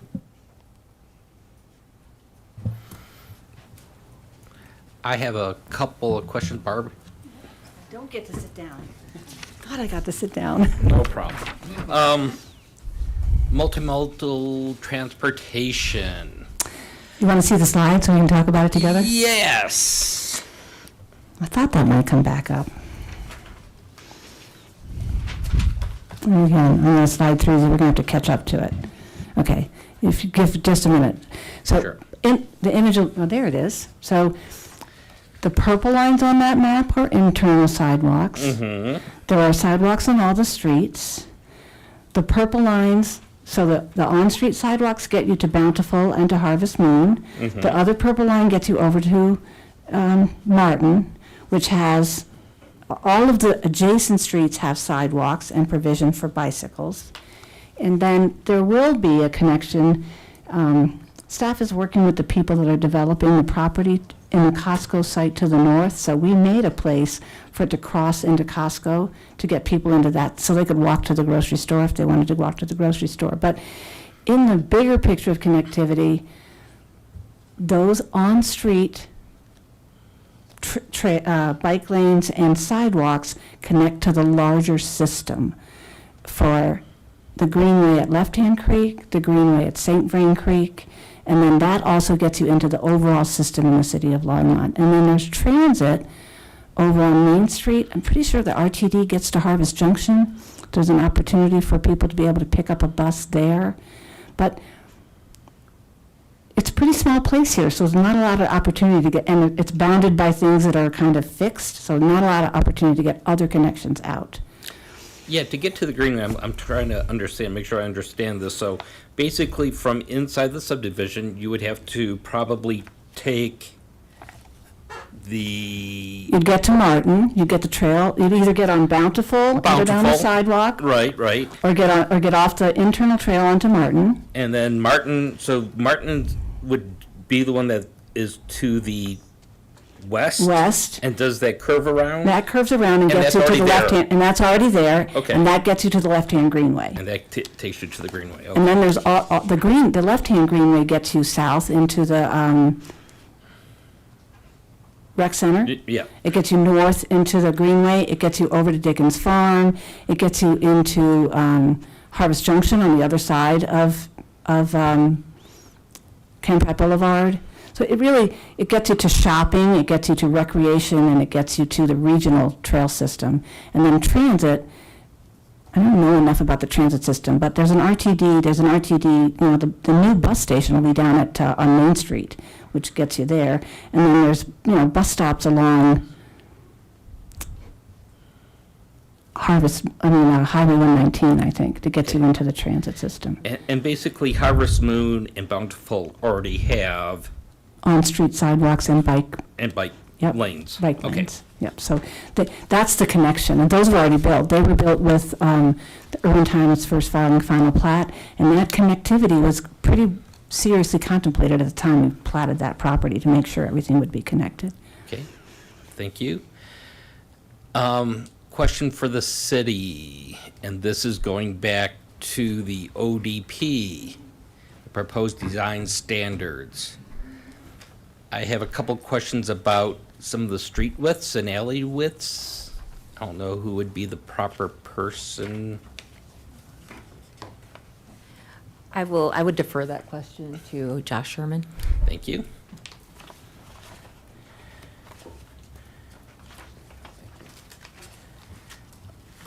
Good evening, Commissioners. Josh Sherman, Civil Engineer with Public Works. Hi, Josh. Hey, a couple questions, because I noticed that we're shrinking a lot of the streets, a lot of the alleys, and I just want to make sure that the city and public safety is okay with the shrinking of these, and we're not going to have any kind of issues for cars passing by and/or for emergency vehicles. Okay. I'm going to answer the cars passing by, and I'm going to try to answer for public safety, who's here also, and if I mess it up, Chief Golden will come down and let me know. But they are asking for a reduction in the minimum street width from 10 feet down to 9 feet. So that gets you a total width of 18 feet for travel lanes. I believe that's adequate for typical passenger cars. It is less than the standard for minimum for fire apparatus in terms of the larger fire ladder apparatus. The provision that they are providing in lieu of that is that all the homes in this subdivision will be sprinkled. So they'll have fire suppression in all those units as a, I get this correct, alternative means of protection from emergency services perspective in that way. Okay, that's the correct from the back. So similar for the alleys. Alleys are actually still 20 feet wide, but narrowed down to, I think, still the 9-foot drive width in each direction, but still a 20-foot wide right-of-way that will allow for that access, both, for municipal service, if that's waste services, or emergency access. Okay. So we're just getting a thumbs up from the emergency services that because of the addition of the sprinkler systems, that helps mitigate the fact that the streets aren't as wide as would normally be. Commissioner and Commission, that would be correct. So that was a concession compromise, if you will. So all those housing products are being fire suppressed. So residential sprinkler systems and all of those. Code only requires duplexes, anything above a single family or a duplex to be sprinkled and suppressed. We're getting all the products suppressed. So the other concession that you look at when you look at narrowing some of these roadways is the height of these buildings. So, and the presentation by the developer mentioned 30 foot and below. If you go over that 30 foot, the fire code requires aerial apparatus access in addition to just ordinary fire emergency access. So two different types of fire engines, right? The fire engine, the one with the big ladder on the top is the aerial, and that is what we use to perform rescue and fire attack in those buildings that are larger, in excess of 30 feet. So their products are staying below that threshold. So we do look at maybe the alternative means and methods that Josh mentioned. We're giving up 2 feet, but we do have the ability to move through that development and make turns and things like that. So we've worked pretty hard with the developer and pushed them to get us around their neighborhood. So Josh was correct. Okay, thank you.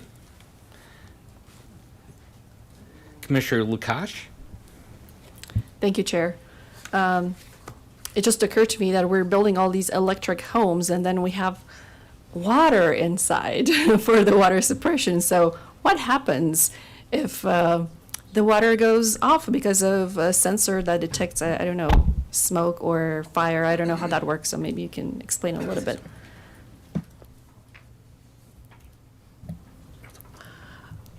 Commissioner, so you're asking about the fire suppression system inside residences and then with a fire and EV charging. Is that kind of your question, combining all those? So that is the newest, and building put it in their last set of code adoptions was the electrification in newly built single-family residential homes, so they are coming with that. When you look at an electrical fire, what we're going to do is try to protect you and get you out. So evacuation in single-family residential is the priority. And what those residential sprinklers do is protect routes of egress, so you and your family can get out. And then we will be there and we will affect the extinguishment of whatever other fire there might be. So garages typically is where you're going to see these EV charging. So what we're going to do is protect your egress route to get out. And that gives us that 5-10 minutes of response time to get there. And then we'll see what we can't do for your EV charging if that's what caused the fire, right? Sometimes that's not it. But as far as water and electric, the only thing you can do is prevent that runaway, which is what happens in these EV, lithium, all those sorts of charging things. So water is the answer. Water, sand, blankets. We got to compress it or suppress it somehow. And that's what we end up doing. So it's copious amounts of water, blankets, and maybe some sand if it's already outside. But we'll be there and we'll do what we can, right? If a fire starts at one of those stations, that's what we want, is you out and at a safe distance away. So that does protect you. And then the water will kill all the electric system too. Oh yeah, well, and that would be in any structured fire, right? So whether it's EV, lithium related, you're going to look at damage to those utility systems in a whether it be multifamily or single family. So yeah, okay, thank you. You bet. And I had a question on the multimodal plan. So Barb. Yes. So I know you're making the claim that this is going to be a very walkable and bikeable neighborhood and will have connection with already existing network. So you're only creating a network here in the division that you're creating. Can you help me understand the difference between the green lines and the purple lines? The green lines are on the side- street. There's a they're on the sidewalk on the street. The purple lines are sidewalks internal. Internal. So they're along the fronts of the homes, in between, so we can get through the neighborhood off, mid-block kind of idea. But they will be paved and. Oh, yeah, with they're just the same- concrete sidewalks. Concrete. Yeah. And then I don't see a good connection to Costco. You're trying to build here a neighborhood that is diverse in age, abilities, and income levels. So, I can see people that live here and work at Costco, or I can see senior residents, or even millennials that only have one car and they walk and bike everywhere. And you can just buy one item at Costco as well. You don't have to go with your trunk full. And so on the northeastern edge of the subdivision, there's a sidewalk that goes between those north from the internal street up to the property line and then turns north again into Costco. So we talked to staff about this when we were doing the multimodal plan. The Costco is developed, so there's not a pedestrian connection there. But the site on the north side of that, between Costco and Harvest Moon, is under development. And so we're getting to the edge of our property, and that application, it's our understanding, will include some kind of pedestrian connection into the rest of Costco. The other way that you can get to Costco is walk right up Harvest Moon Drive. And there's a sidewalk on the street, a bike lane on the street, and then the first entrance into Costco and the second entrance into Costco will have pedestrian connections into the Costco parking lot. Right. But I know folks that live around there, they use on the west side, I think there's like a ditch and there's like a desired path already created by people that walk to Costco, but obviously it's not Well, I can tell you anything that is- official or right. legal. That's the bonus ditch. Right. The property is in an outlot on the Costco property that was dedicated to the city of Longmont. But the ditch company operates within that outlot, and there's a ditch access road, a maintenance road, and the public is, Allowed? depends on how you look at it, either trespassing or walking on city property. But it is not a formal connection, and it's meant to be a ditch maintenance access, not a pedestrian connection. So we actually talked about it, and the connection was turns and goes south to Martin instead of going north along the ditch. On this property, most of the ditch is piped, so that it has to be accessed, but there won't be a ditch road accessing the pipe. There'll be access at the places where the manholes are, so that they can get to the manholes as the city maintains the ditch, because in the agreement with the bonus ditch company, the city agreed to take maintenance of the ditch all the way from 119 to where it ends and comes back out on the east side of Harvest Moon and goes back into an open ditch. So city maintenance staff are taking care of it, but it is the bonus ditch of which the city of Longmont is the majority shareholder. So it's an informal path. Yeah. But And it is we not- can't make a connection, a bridge? It's not our ground. The ground belongs to the city. City, so city. Just, I'm going to look at city staff, but we did talk about it, and staff asked us to put the pedestrian traffic onto Martin instead of onto the bonus ditch right of way. Right. Again, it's an informal, Yeah. people walk it just because they do, like every other ditch in town. You know, the shortest distance between 2 points is So- going to be a straight line. So for a lot of Yes. people, that's a straight line. There is, but there are also designated, platted Right. connections that are established with both of the subdivisions to that area. So, does that answer your question? Well, it does, but now it's up to some city staff if they could follow up on that and. And, you know, that portion, this site's going to be developed in phases, and so that we're going to start at the east and move toward the west. So some of this stuff will be more refined at final development plan and final plat.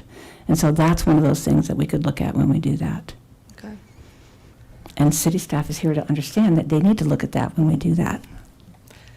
So can the city staff respond to that or take that in consideration, or is it in the works? Is it even possible? I will let Josh comment on that, but I wanted to, indicate, as you as commissioners are all aware, just to make sure that the public is also aware that these are conceptual plans at this point. So landscaping, connectivity, all of those things will go through additional review and are subject to change based on concerns expressed here at this level. I did note the bonus ditch desire, and I will let Mr. Sherman address that more fully. Thank you. Good evening again, Commissioners. I think I would first think about what the multimodal plan that was approved for Costco with that site plan approval and what that looks like, which is really, if we think about Costco and the way it's orientated with its front door at the north and east of that site, there was a sidewalk planned through their parking lot out that front door immediately east to those commercial lots that were described previously that are north of this development. And so really when we think about that pedestrian movement and where we want to put those pedestrians safely is not into the middle of a parking lot where there's not adequate facilities for them in terms of crossing those areas. And specifically also for Costco and that warehouse on the west and on the south is really where they're bringing in their large trucks for their loading and unloading of that facility and those things, which is, again, back on that back side of the west side. So recognizing there may be some informal paths that are taken, promoting those or facilitating those may not be something we want to consider if it's not the safest route to get there, even if it's the shortest route to get there. Right. So are you considering to make it safe, or are you going to say it is just not going to ever be a safe route? Again, yeah, I mean, I think when you look at how to get to the main entrance, the public entrance to Costco, that is on the east side, which is what from this proposed development is bringing from the northeast a planned access without having to go out to the street once those commercial properties are developed further north. Okay. Well, I mean, it might add more minutes to walk to get to the east side. Where's the employee entrance for Costco? That's a great question. I don't know. The employee entrance? I'm hearing they go in the front door. They go in the front door? Okay. Thank you for answering my questions. You're welcome. Commissioner Height? Thank you. Yeah, overall, this is a project that I have wanted to see forever. It's affordable and it's ownable. That's the gold standard. As I look at this, though, it is horizontally dense. The DUs are lower than multifamily, but multifamily, which drives me crazy, stacks them dense. But I look at this and I hear what Commissioner Saunders raised in terms of the tree canopies, what Mark Pabst was discussing about how these roads and the small tree lawns make it difficult to grow trees. I hate to diss on this project, because this project is what I would love to see. That said, the open space, green space, pocket park requirements, the deviation in the ODP, I wasn't clear as to exactly how that mapped out. So, Kristen, can you lead us through, or maybe Barb? I'm going to ask Brian to do it, but I'm going to get you to the slide that shows it. Okay. Because as I read the standard, I think there's 185 DUs here. You need a half acre per 100 DUs. So in my rough calculation, it's in 1.85 acres. This will do it. No, there's a table. I had a table. Outlot G was only 0.5 acres, and I don't know Here it is. what else. You've got pocket parks and then you got micro parks. And my question, if you can explain what a micro park is in terms of what the code requirement is for pocket parks and how they differ, I'd like to understand that. So there's no code requirement for micro parks. That's a concept that we're introducing in the ODP. So I appreciate that. It's new. I think what we're trying to do is designate, we have the kind of triangular central pocket park, and then we have smaller gathering spaces that kind of don't meet that pocket park intent. What is the definition of a pocket park?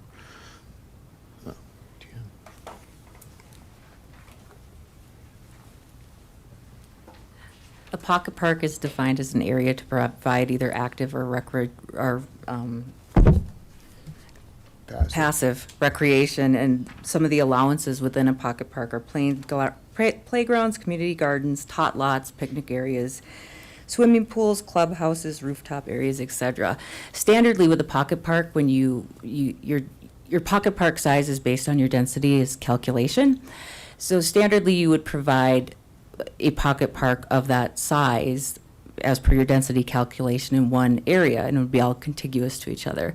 In this instance, what they're asking to do is provide one larger centralized pocket park and then make up the remainder of the required acreage for that pocket park with the smaller micro pocket parks. And is there a minimum size for a pocket park? I mean, I'm assuming it's permissible to divide your pocket parks up so that your total is 1.85 acres if that's your DU requirement. That is what is requested in ODP. Typically, you would have all your acreage in one centralized contiguous area. So you say typically, is that required? It is. Okay, that's what I needed to know. So the standard would be a 1.85 acre pocket park. I have not done that density calculation, but that sounds appropriate. Okay. All right. Do you want to tell me more as to how scattering them works? Sure. Well, so, I think there's two sides to this, right? One is that the layout of the subdivision really doesn't lend itself to having a 1.85 acre space contiguous. And I think, we're trying to meet the intent of the standard by providing that amount of space. There's a table. Do I need to do something to share, or is it gonna? Okay. There's a table in the presentation, and it's in the ODP that shows kind of which. Okay. Which tracks are used to make that requirement, and then the percentages used. So most of them are used at 100%, but the larger tract O that kind of wraps around the outside is only used at 40%. There we go. That's the tables there shown, and the ones that we're using for the pocket parks are highlighted in green. So as you can see, there's 6 of them that are kind of dispersed out through around the development that show, and it's not, this rendering does not match those tracks, but the letters on the map show those tracks. So really what we're trying to do is provide some dispersed area. So rather than have 1.85 acres centralized and everybody's got to go there, we're trying to get some green space adjacent to as many units as possible. So you can see like the tract W that is up in the northwest quadrant. We've pushed those units to the back to kind of create a larger space in the front yards of those units. Tract U, I think we talked, some of the public comment was about that, how it is wrapped with some of those alleys. There was a discussion or a comment about parking. There's no on-street parking in the alleys, so those are really just throughways. There wouldn't be parked cars adjacent to U. Q is obviously the larger triangular green space. R, G, and O, those three, I talked about that a little bit, where we've kind of pushed, in O and G, we've pushed that landscaping out to the perimeter to create an active space that's engaging with the development. And then R, I think, is adjacent to the street, right at people's front doors, but it is a larger space where I think you can have some of those more active, unstructured kind of spaces. Does that answer your question? A little bit. O is In the southwest. But that's an acre and a half-ish. But that's really ringing? Correct. It does wrap all the way up. Or is this just the west side? It's the west side, and then I Okay. think it includes some of the piece on the north side as well. Okay. But that's why, so we, where we transition the landscape in O from more, I would say, developed to more passive is where we change that accounting for the pocket park.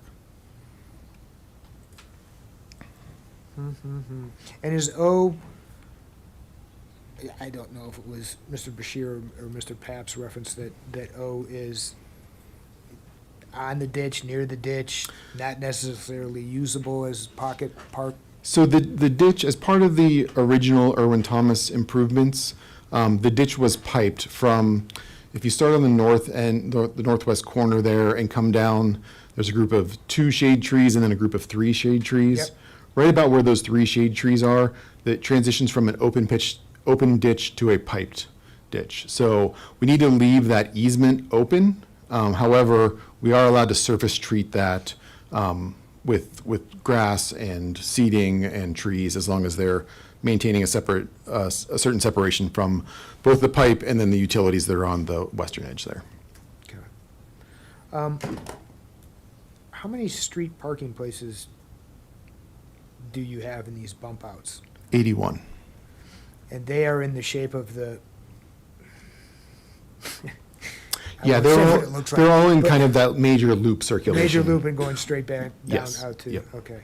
And everything else is kind of an alleyway with no surface street parking That's correct. in the alleyways. Yep, and then there's, most of these, there's a few sets of units that will have maybe a 10-foot driveway where you could probably,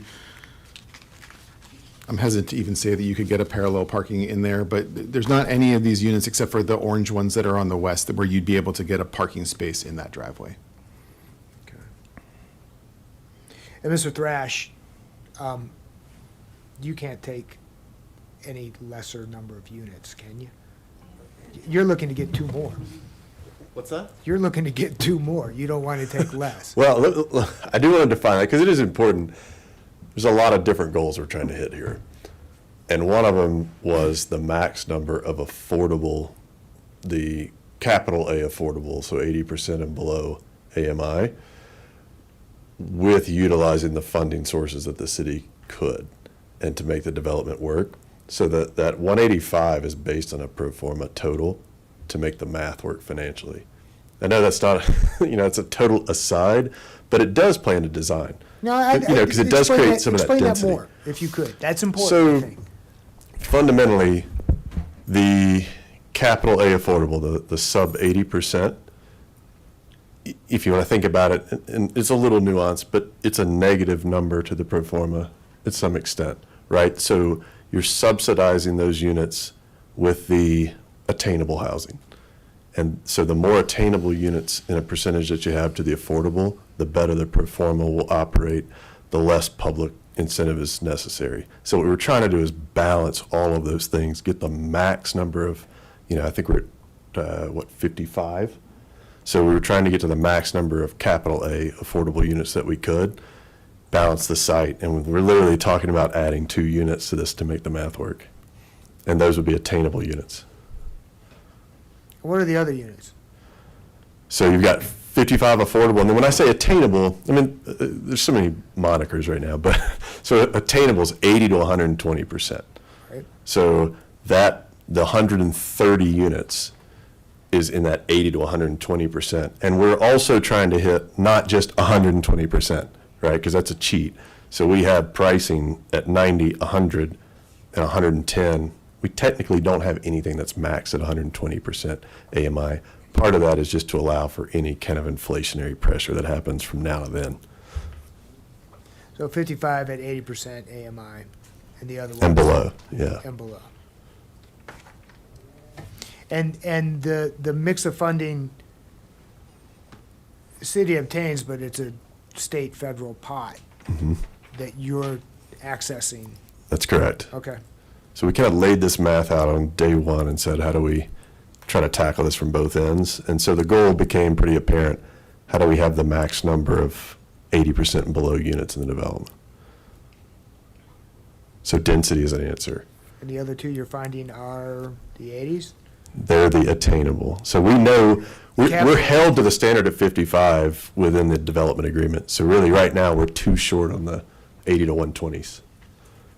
Okay, that's where the other. Which we feel like in the rest of the phase design, we'll pick up the 2 units. It may be that we have 2 more attached products than single family. So it's not capturing more real estate, that's common area. Okay.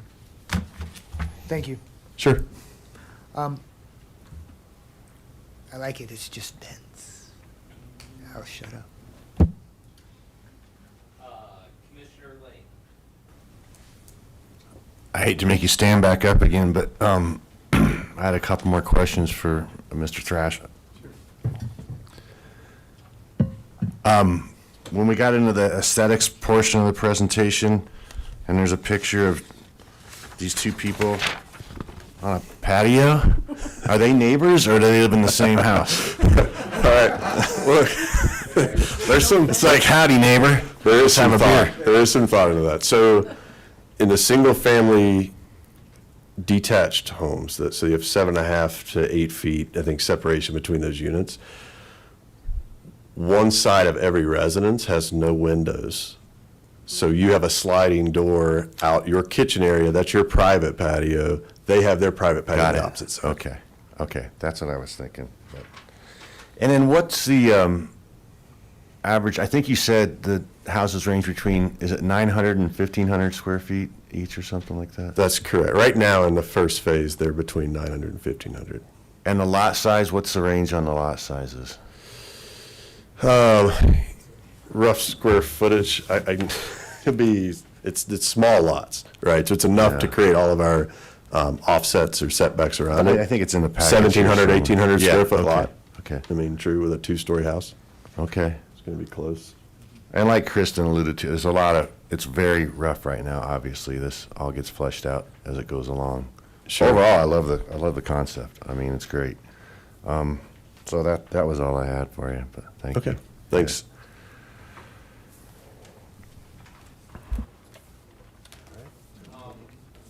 I'm just gonna, I understand the tension here with the landscaping versus lot size and to try to get the density we need to get get the affordable housing we want. And we had Mr. Pabst come up and recommend the fact that they should use more columnar trees because that's more appropriate for the smaller lot sizes that we're looking at and for the smaller grass areas that we have. But that reduces the canopy. It's a tension here. I'm looking to see if anybody has any other thoughts. I understand it. To me, getting to the affordable at the expense of maybe some canopy, I understand that. I understand the fact that we have taken away some of the street, and that does, I mean, it does. It's to respond to you, but it's not yeah. my turn. Well, I know, but it with the concrete. So, as of right now, I am leaning towards supporting this because I understand the tension. It's never going to be, for something like this, you're never going to have the best of both worlds. And I understand the fact, and I appreciate the fact that we may have to look at more columnar trees, That was close, that was good. trees, to be able to get the density that we need to get for this. So, looking forward to hear some more thoughts. Commissioner Saunders. Thank you, Chair Poland. On the question of penciling out for the units, who was answering that? I'm so sorry. I forgot your names. Can you come back up for a second? Sure. When you're penciling out for the units, and I don't mean for my one sticking point to overshadow the greatness of this project as I led off.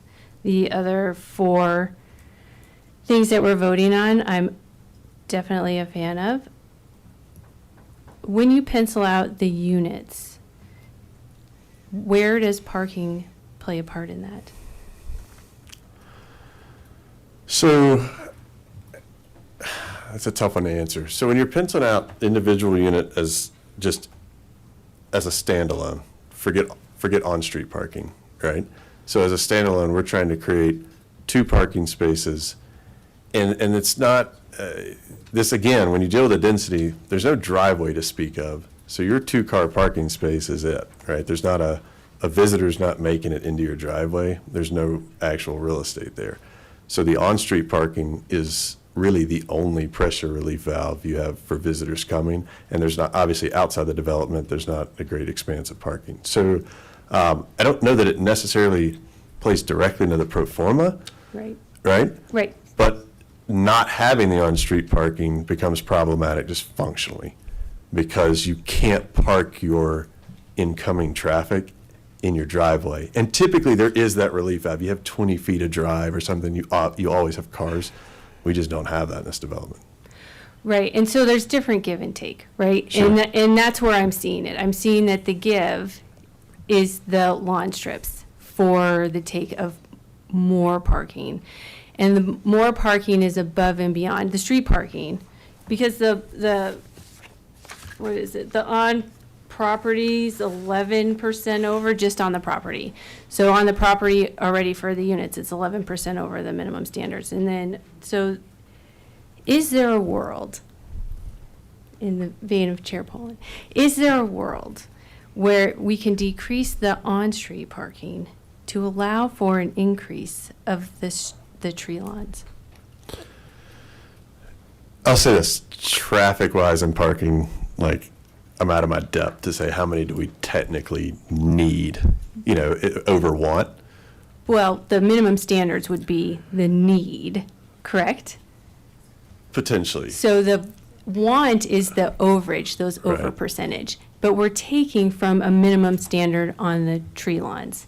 So do you Sure. see where we're taking a little from one standard to pay for another standard? Absolutely. And look, I'm Yeah. very open to that Yeah. conversation. That's what I do I'm trying think to there's have. one thing, there's not that relief of the driveway, if it's not a designated parking space, which Yeah. oftentimes it's not, Yeah. we really don't have that ability in this Yeah, I'm not talking about the development. units, I'm just talking about the on-street, because that's where I see the detriment to the tree lawns and to the vegetation and the canopy and the sustainability markers that we all have worked on at the city of Longmont Sure. for some time, and we put those standards in place, and the tension is that that's where I feel sustainability, oh, well, it's just sustainability, it's kicking the can down the road, when does it stop? Right. If we're above the standards on one, if it was the opposite, and we had way too much on the standard for veg and tree canopy and street or tree lines, and we didn't have enough parking, that swap would make sense to me too. But going over 37% for parking at the loss of 25% for canopy and vegetation, again, I don't have those exact Sure. matrix because I haven't put them together. But overall, that's what I'm asking. Can there be a place where we can decrease the street parking and increase the tree lawns? Look, I'm off the top of my head. Are we talking, I'm doing math, this is 15 or 20 spaces of on-street parking? Well, I would love No, to I'm talking get- about the I would decrease. love to do percentages and exact numbers for an ODP, but I don't want to prohibit the design process. Sure. Because you truly have done a great job. And really, my issue is with so much on-street parking and so little tree lawn. Sure, and this may be a question, but I don't think I'm supposed to ask questions. Yeah, sure. We're having a conversation. We've tried to be very open-minded about Yeah. how we tackle all these different Right. ideals, right? Right. So I think where we are right now is at the concept level where these kind of adjustments can be made to the formal ODP, but this is getting out of my depth of understanding, to be honest. But yeah, of course, we can take in consideration, like, what's the right parking Right. matrix here? Maybe we are Yeah. over-parked and it's just a tree lawn. Yeah, When you talk about, just to answer that yeah, purely, the total unit mix and density of homes is really where the pro forma is dependent. It's not the individual parking spaces. correct. And that's Yeah. what I'm trying to get at, because I agree, the density and affordable housing, and that's a tricky balance. It really is. And like I said, you guys have done a fantastic job with this project. And it seems small, but it really makes a difference down the line, and this is the ODP. This is where we're making these standards for this particular PUD project. We have to make those standards, because they're not using the same standards that another city project would use, but because they would have to use that 8-foot standard. Sure. So that's what I'm asking for. I'm asking for the 8-foot standard, but without asking for the 8-foot standard, I'm asking for the decrease, if that works for you all, a decrease in on-street parking and an increase in the tree lawn. And I would assume that would mean in some specific areas, not the entire loop. That is a design decision that is Okay. for your group. Sure. Yeah. Oh. So perfect. Thank That you. would happen at final development plan. Again, this is the outline and the basic standard.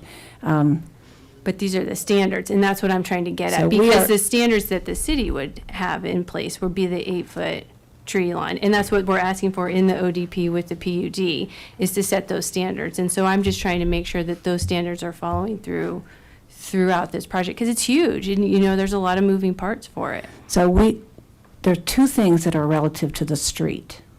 One is we made the whole street narrower. So a pretty significant difference in the amount of pavement by making the street narrower. Some places on the ODP, there's more than an 8-foot tree lawn. Some places, there's a minimum of a 6-foot tree Yes. lawn. But it's dispersed and different. At the bump outs, it's bigger, so there's a place for more street trees Yes. there. So it could be that at final, we make more bump outs and we lose some parking by adding more bump outs, so we have a room for bigger canopies in more places along the street. But if we wholesale take away the opportunity to have a 6-foot tree lawn, it'll impact the design. I'm not sure how we're taking away the opportunity to have a 6-foot lawn. So this standard in the ODP allows for the option of having a 6-foot tree lawn. Yeah, that's what I'm not okay with. Okay. Because that then just allows to have 6-foot everywhere. But it Right, isn't it designed, says- right, as a design is now, it's not 6-foot everywhere. Yeah, I would like it to be increased. I don't feel comfortable setting those standards for the design, but I think that it's appropriate to decrease the on-street parking. I mean, especially on Street C, right up the middle there where those bump outs are and where the tree lawns are more narrow, when there's so much surplus of on-street parking already. It looks like somebody else wants to I'm have gonna ask some Don to words. chat. Don, did you have something that you wanted to say? Members of the commission, Don Burchett, Planning and Development Services. So, there's been a lot of discussion about things, and we may not agree, and that's okay. Yep. But I do want to point out a couple things that I think are important. One is that, the site currently has no trees on it at all. When it is developed, we are going to be adding tree canopy to the development. Our standards allow for on-street parking on every street. That's our standard design, is to allow parking. And there are many streets where it is not used. It is not. And as part of the discussion with public safety, with public works, with our folks that do trash and other services here within the city, we agreed to reduce these streets down, as Barb talked about, to a narrower cross-section.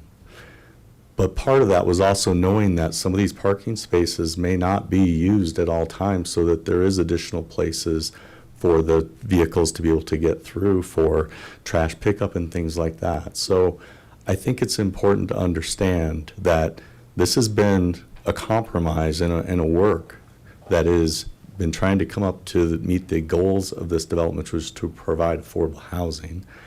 One last thing that I wanted to point out, and I'm going to forget it now, was related to the tree lawns. If we would have done an urban section, if we would have concreted everything from the property line out to the streets, our design standards allow for tree islands to be 6 foot wide by 8 foot deep, and there is no restriction on the type of tree that would be put in there. So we're at a 6 foot, not a 5 foot in width, and we have larger than 8 foot areas in all these tree lawns by length for the absorption of water and for the provision for them to grow into. So if this was an urban development, we would have had less than what we have right now for tree islands and no restrictions on the type of landscaping that's going in them. So I think it's important to look at that standard as well and understand that a different design, this wouldn't even be a discussion, and yet we're in between. We're between the 5 and 8 with a 6 foot. So that may not be enough to answer that for you, But I would just say that there's been a lot of compromise and a lot of discussion and a lot of thought that's gone into this. And the other thing that I'd like to point out is that the sustainability plan that you talk about, there's no review criteria for the Planning Commission to consider when you're looking at this to base it on a percentage of the landscaping that is called out in that sustainability plan. So that's the last thing that I'm going to say. So thank you.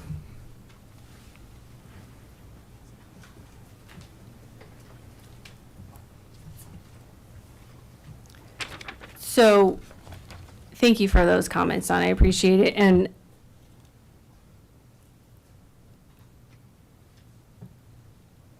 I'm trying to remember what the design standards are for other city developments, because in all fairness, I did bring that up. And as far as I understand, the code is 8-foot depth or width for those. And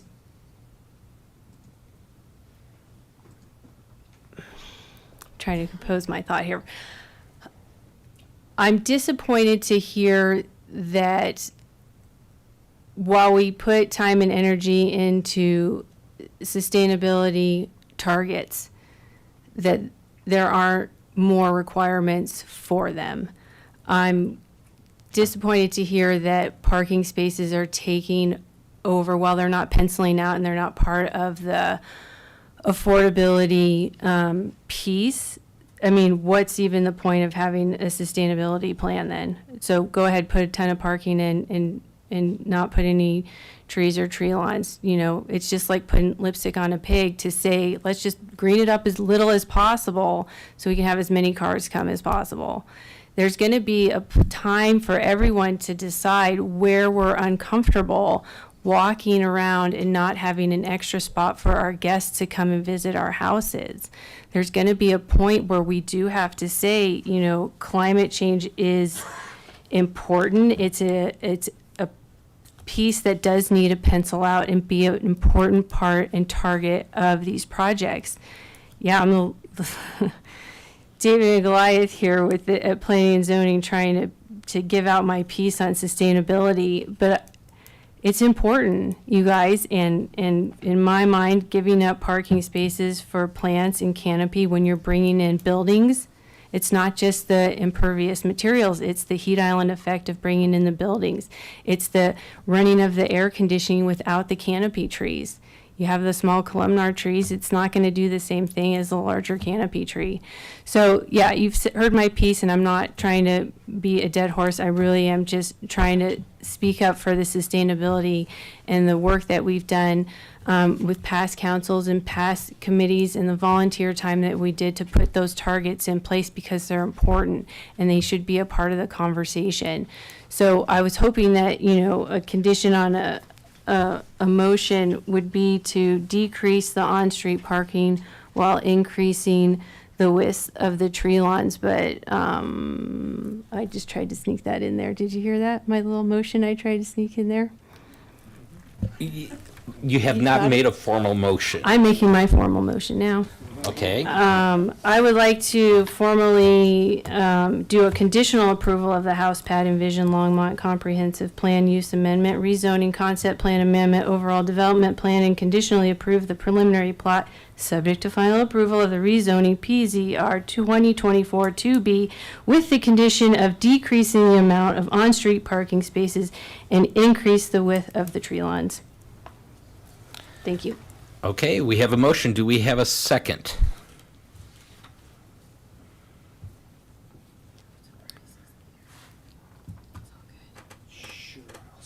We do have a second. Commissioner Height has seconded it. Is there any other comments? I would just say this, as I mentioned before, with affordable housing, it comes down to density. And it's a tension. It's a give and take. I feel that, as they've pointed out, it's not going to be a 6-foot barrier everywhere. It's going to be somewhere from 6 feet to somewhere maybe even more than 8 feet. They're just asking for the ability to go down to 6 feet in some areas. Now, could they do it in all? Yes. But they are saying that their plans currently show that they aren't going to use 6 feet everywhere. And given the small lot sizes, it does make sense to have smaller trees. That's what sometimes we have to give up to get to the affordable housing. They've done things like electrification. That's sustainable. They didn't have to do that. It's a give and take. I think they've done some giving, and they're doing some taking. And I'm perfectly fine with the balance that they're trying to reach to be able to get the affordable housing and the attainable housing in this. That's my personal viewpoint. Commissioner Height.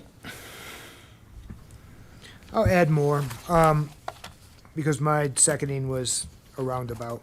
But in any event, reviewing the 5 different applications that are in front of us, the modification of the Envision Longmont Comprehensive Plan, the modification proposed does meet one of the goals, which is to create a diversity and mix of housing types that meet a variety of socioeconomic groups' needs. I think this proposal does so. The rezoning application, presenting the city with a unique opportunity to help it achieve a proper balance of land use, tax, and housing types. This application meets that standard. The concept plan amendment, quote unquote, is it in the best interest of the city? I think when mirrored with the rezoning and the comp plan modifications, it's a necessary component thereof and meets that standard. The ODP plan and the preliminary plat, which are really items that we are approving, I think the ODP, I have a little bit of a misgiving regarding the amount of quote-unquote open space, but the pocket park requirement in particular. I think I agree with the way that the applicant has tried to meet the 1.85 acre requirement through its dispersal of these pocket parks with micro parks, and other green ways. My seconding of Commissioner Saunders' proposal makes the greenways even bigger, which is what I kind of think this project lacks. It's dense, and if it had a little bit more greenway, and if it didn't really need all the parking that is being proposed, then let's try to encourage them to do that. So overall, I find that the proposal meets the 5 standards, and I'm going to vote in favor of that with the modification proposed by Commissioner Sanders. Thank you. Do we have any other comments? Commissioner Lang. I just want to say on the table where it talks about the parking and the units per, and you've got 311 spots required, which when you do the math, like 1.7 cars per unit, which is pretty small. I appreciate wanting more canopy, wanting more green, and not diminishing that in lieu or in the advantage of adding more parking. But I think based on the amount of units they're looking at, 2.33 spots per unit seems a lot more reasonable to me than 1.7. And also, I was just looking at the Google Maps. In terms of accessibility to mass transit, it's not great. I mean, you got to pretty much walk a mile to get a bus, so I don't know how many people are going to be doing that. I think it's going to be a lot of driving, so I think there's going to be a lot of cars in this neighborhood, and that's just kind of where we're at, because it's not really a dense urban environment out there. So I would kind of keep it the way it is, and I think it's reasonable as proposed. Thank you. Any other comments? If not, Jane, let's go take a vote. Commissioner Height? Sorry, members of the commission, could you give me 2 minutes Sure. before you take a vote? Okay, I'll give you 3 minutes. Thanks. Excuse me, Chairman Poland, I did have a couple of comments that I would like to make in regards to the discussion, if that's okay? Sure. Perfect. I do have a slide that illustrates some tree detail, which is city approved, and it shows the within the 5-foot area and is specifically tailored for urban environments with a significant proportion of impervious coverage in relation to the tree lawn conversation. So that is the detail that I would like to bring forward for your reference. Also, I wanted to make a clarification in regards to the required contiguous pocket park area. That is 1/2 acre of your required area is to be contiguous for each pocket park, and that would be the reason for the ODP request. We do also have Phil Greenwald here who could discuss microtransit if you would like to hear more information in regards to that.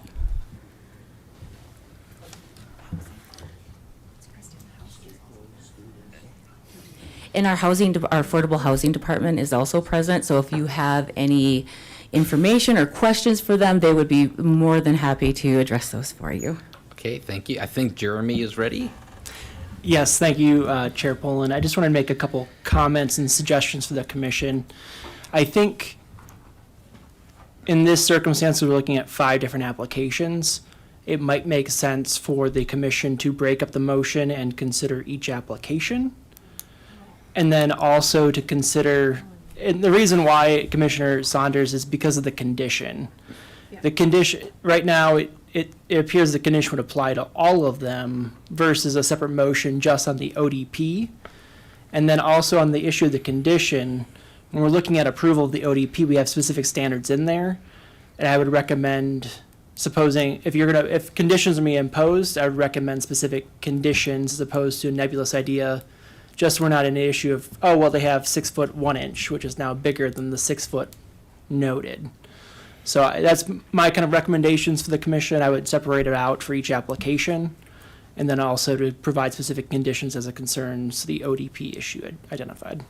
Well, then let me ask a question. When it comes to, if we break this out, do we need a resolution for each one then? I don't think so, Chair Poland. I think we can keep our current resolution, assuming a condition on the ODP passes. We would keep our current resolution of PZR 2024-2B and just note the condition as it concerns the ODP. So we'll redraft the resolution to identify that there's a condition concerning the ODP with recommended approval of the 3 and approval of the preliminary plat. Okay. Commissioner Saunders? Thank you, Chair Poland. Jeremy, thank you for catching that. I am very sorry. I meant to put that ODP specific on that condition. I am sorry. I don't know how to modify that. So the condition of decreasing the amount without any numbers on there, just decreasing the amount of parking spaces and increase the width of tree lines is specific to the ODP, not any of the other pieces that we're considering. Does that fix it to not break it up? So the tree lawn width is a condition of the ODP, so that would be Yep. under residential design standard Yep. 600 something. 6. The minimum parking, though, is not, I believe. Someone correct me if I'm wrong. The on-street parking? The on-street parking. Yeah, I'm not sure either. Or off-street parking. No, on-street parking. What did I say? On-street. I'm so sorry. On-street, you're right. That's wrong. So I think the on-street parking reduction, I think Seems that'd like- still be a condition of the ODP. I think so too. Okay, so we're just going to insert ODP into that condition if that works for everybody. Yep, okay, thank you for catching that, Jeremy. Jeremy, you want to vote on each one of these plans, though? That'd be my recommendation, Commissioner Height. It's already motioned as a packet. It's already motioned as a packet. Is it? Yeah, we're still in the discussion period, so, first, Commissioner Boone. Thank you, Chair. I just want to be perfectly clear in what Amy is asking. Are you asking for the tree lawn minimum to be changed from 6 feet to 8 feet? Or are you just asking for more tree lawn in general in lieu of some of the parking? I'm purposefully not putting numbers on it to not tie the hands of the design team. So, because I could vote for one and I could not vote for the other. The increase of the tree lawn without the decrease of parking. If the condition were that the minimum tree line needed to be 8 feet. Across the board. Yeah, I have a problem with that. Yeah, that's what I'm saying. It's not across the board. Okay. I'm asking for an increase and a That's what I decrease. understood. So simultaneous. the minimum tree line would remain at 6 feet with reduced parking that would give more tree line space. So let me see if I understand. So yeah, it would still increase the tree lawn while decreasing the parking spaces simultaneously. It's together. You just want decreased parking. You're okay with just decreased parking. I'm just trying to clarify. I'm just trying to understand what you're saying. Yeah, I see there being a problem with having the minimum be 8 feet instead of 6 feet, based on the scale of everything here. Right, right, and that's why I'm trying to not tie their hands. So the decrease, they're gonna get bigger streets. So that's why I'm saying the decrease in parking should go to the increase of the tree lawn. Okay. But Does not that clarify it? But not the minimum width of it. Yeah, because I don't want it to, Okay. personally, I would like it, but I can't. Okay, yes, did that help? Jerry, thank you. Commissioner Boone. I think so.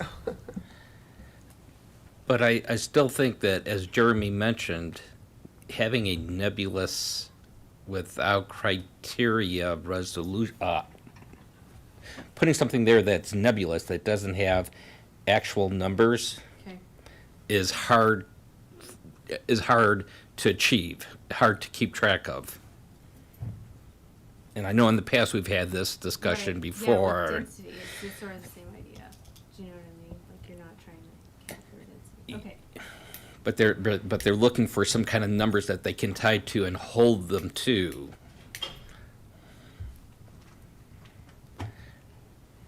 Because to say, reduce parking, but I'm not going to tell you how many spaces to reduce it to, they could say, we've reduced it by 2. Right.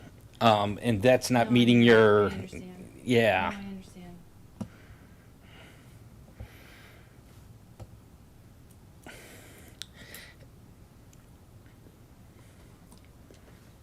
Commissioner Boone.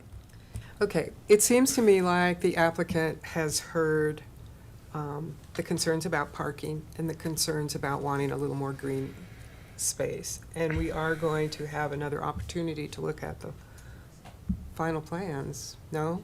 No. No. Only council does. No. Staff. Only staff does.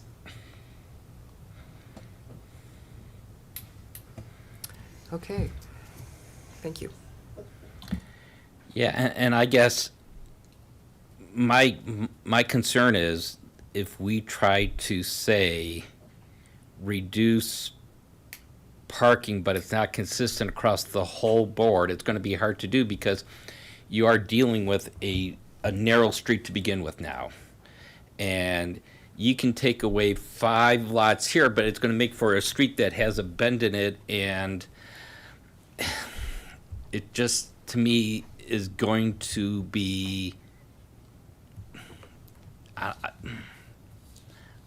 just have a problem with that. Let's say we take away 10 parking spaces, but we're going to have cutouts then all over the place. You're going to have street curbs that. This is why I'm trying not to get into their design head. I know, but with the fact that we're talking anywhere from 6 to 8 feet, just because you may increase. But like they're saying, they already have a mix of them, right? So, okay, Exactly. so what if I put the 8-foot in there? And then it helps decide.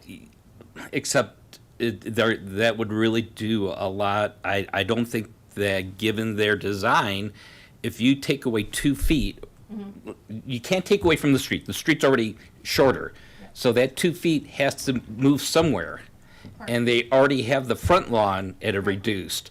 So that means the building has to be reduced by 2 feet? No, parking. Right, because But- the bump outs, right, the on-street parking. bump But that's outs, not take that consistent, but you down. can't do that consistent across the whole development. You can't do a consistent 2 feet Well, across I the don't whole. know, I mean, I'm not there designing Well- it for them, so I don't know. Maybe this is an applicant feedback. Or just vote. Or, and see how yeah. it goes. Oh, That's sorry, I didn't have That's you. okay. Chair Poland? Yes. If I could just add one additional comment that just came to me. So, on the on-street parking issue, the off-street parking is addressed. There's no questions about off-street parking, as I understand it. It's mostly on the on-street parking and reducing the tree width to accommodate the on-street parking. We don't have an on-street parking requirement. The only time a requirement would come in is if they're using on-street parking to satisfy a off-street parking minimum, which they're not doing here, based on the current standards, which may be in change anyways. To your point, though, Commissioner Saunders, I think if you make a condition concerning the tree lawn width to increase it beyond the 6 foot, they necessarily would have to take it from the parking. I think that would achieve the goal as opposed to having a separate condition concerning parking. It's just a suggestion I might make, if that makes sense. I mean, the alternative is they have to change the design of the homes as well. Right. So either you're Yeah, taking and- the, yeah, I'm from the not homes asking or the that. No, I'm parking. not asking that. So I appreciate that, Jeremy. So it's get the tree lawn or keep the parking. Okay, I really am not trying to make this painful for you guys, I promise. What I'm hearing is that if it has a minimum 8-foot tree lawn, then that helps everyone decide. I just don't know how to handle the parking spaces, because it's so, I don't want it to impact the housing. I'm okay if it impacts the parking. Yeah, I think I that's think the applicant would appropriate like for to you say to come up something. and say something. 100%, thank you so much.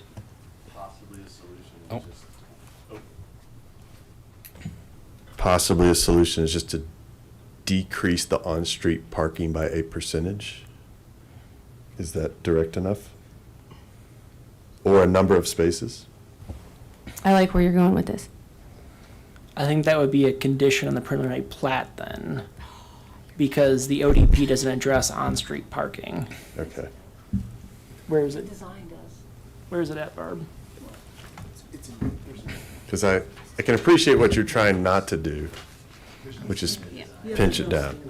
Yes. Um, Trying to work together. Got to be a solution here. You're amazing, thank you. Right, but the ODP standards I'm talking about. So we're changing that to our code, so that's what we're talking about, right? But we can modify the design. I think the preliminary plat though, doesn't that preliminary plat also talk about parking? Nope. Okay, well then. So, is there a percent reduction that we could come to, so that would make sure that it's not, we don't change the width of the tree lawn everywhere, but we require a reduction in the number of on-street parking places that would allow for more green space? Yeah, how do we word this where we're decreasing the parking and increasing the green space? So a percentage or a parking I would space say this, number? I think by default, if we decrease the on-street parking, we're going to need to increase the green. So you're gonna give me a verbal on that you're gonna do that? I'm trying to solve it, where appreciate where we can What if get the through the condition step. said, where the on-street parking is removed, it would be replaced with green space? Nice. I like where we're going with this. So Jeremy, give me a how do we need percentage of percentage and reduction? numbers on this? He hates us. He loves this.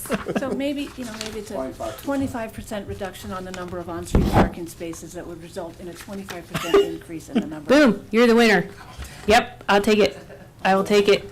Oh, poor Brian's like, no, what are you How doing? about 10? I like the original 25 and 25. Yeah? Well, except they're Yeah. different sizes, so you can't say It's a decrease. percentage of parking, not a Yeah, percentage. percentage of units. Yeah, it's a percentage of parking, not a percentage of units green. and a percentage of square footage, I right? guess, well, no, it's not percentage of square footage. It's, you basically want to take a percentage of the parking and give it to green space, because Yeah. we don't know what that percentage of green space is. Yeah, that's a winner. I like it. So decrease the 25% amount of parking. On-street parking. On-street park, I'm sorry, I wrote it in there. Decreasing the amount of on-street parking by 25%. By 25%, and increase the, And that will increase, that will be given to green space. and that 25% increases the amount of green space. That's 20 spots. It's 20 spots. That's a lot of spots. It only needs 211, it's got 427. 20. 20 is a lot of spots to take out. I thought it was 10. Well, we have No, 37% 25% more. is 20. 25% of 80 80 spots spots is 20. is 20 spots. Is 20 spots. That's a lot of spots. We're looking at Sounds the like a lot of gallery. green. Yeah.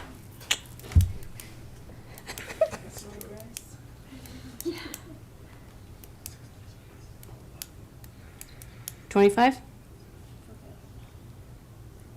Or do we want to, well, 25? Going once, going twice? Yep, 25. I feel like that's the golden number here. Maybe you need to call it number of spots, because they've already You got. prefer that? Well, they've already numbers? got the spots counted. Yeah. I mean, Jeremy, 20 spots is a lot of spots. they show, I mean, here's my question. They show what they're thinking about for parking, but I don't know if that's an actual number.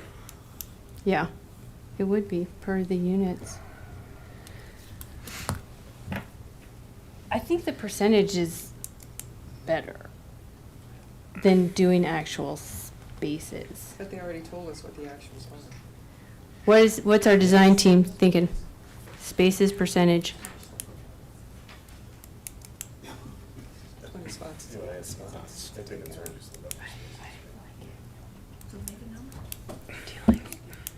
Yeah, I don't think it's that many either. Yeah, yeah, yeah. May I? Yes, please. Thanks, Brian. So I do have a little concern about that number, just because we're then at 60, 61, which is basically one visitor space for every 3 units. I mean, I've been racking my brain for the last 2 hours trying to come to a great solution here. I do think that there's places here, especially along the North Street, where we could add more bump outs, get more green space in. I am a little concerned about the functionality of losing 20 spaces, though. So I would maybe, could we propose that we would, the other concern that we have is that this is the ODP, which is a conceptual plan, and if we say 25% of this number, it's hard to trickle that through. So,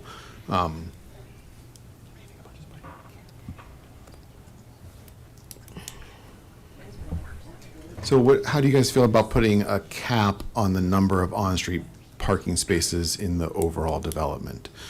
So rather than having a reduction from a number that think is right, but we're not sure about, we would just say it's 70 on-street parking spaces dispersed throughout the development, which gives us. That's harder for me to visualize, especially like moving all those parts around. Is it more comfortable for you if it's a 20%, 20 and 20? 20% on the parking, give a little, 20% on the, I like the swap out.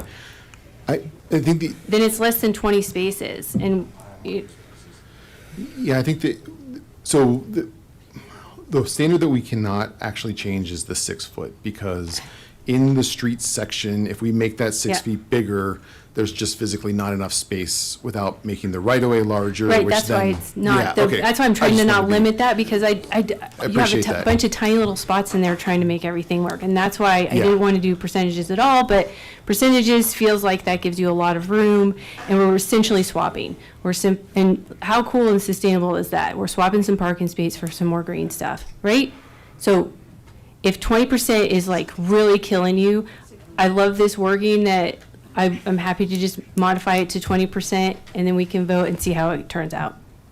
We can do Is that 20%. doable? Yes. Thanks, Brian, you're amazing. Which is Alright. about 16 spots. Yeah. Yes, Perfect, you so- guys, thank you. yeah. So 20 and 20. Is that all right, Jane? Well, no, just 20. 20% of the parking for 20% of an increase on the amount of green space. But it doesn't increase the green space by 20%. That amount of Parking is, right, going into, so those 20 spaces is going to be green space. It's 16 spaces. 16 spaces, Right, just say 20% less parking 20% less parking. to be green space. Don't put, you don't need to put Decreasing the amount of on-street parking by by 16 spaces. 16 spaces and increase the Don't put am- any numbers on it. It's going to go to the green Spaces. space. going to the green space. Towards green space, yes. Going Replaced. toward. Replace. Oh, thank you, I like that. Did you get that? Do you guys, did I need to write it down? All right, I'm gonna say it in the mic. So condition of the modification on my motion is conditional to decreasing the amount of on-street parking by 16 spaces that will be replaced by green space. Takes a village, people. And Commissioner Saunders, just one additional aspect to your condition they're proposing, I would suggest, is that the reduction on parking comes off the parking listed on the overall development plan, page 2 of 18, which shows their on-street parking table. Very good. What Jeremy said. But again, Commissioner, or Chair Poland, I do recommend that we address each application separately. plan. Okay. So perhaps Five Commissioner different- five different Saunders is willing to withdraw her current pending motion. We can address the recommendations first, a preliminary plat, and then ODP last. Yeah, let's put ODP last so I can rewrite Yes. this for the 18,000th time. Thank you so much, Jeremy. Okay, so I am going, oh, You need me to remove it, the no, motion? yes. Okay. Oh, I'm removing my motion. You don't need me to reread it again, okay? and we don't need a second for Dang. that. Okay. So now we're ready to take some votes. We're ready for some motions, I think. Oh, some Chair. motions. So,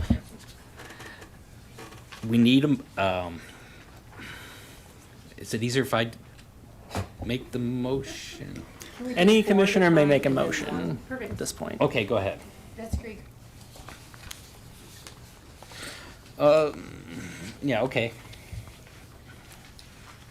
Jeremy, can we do 4 at a time and then 1 with condition?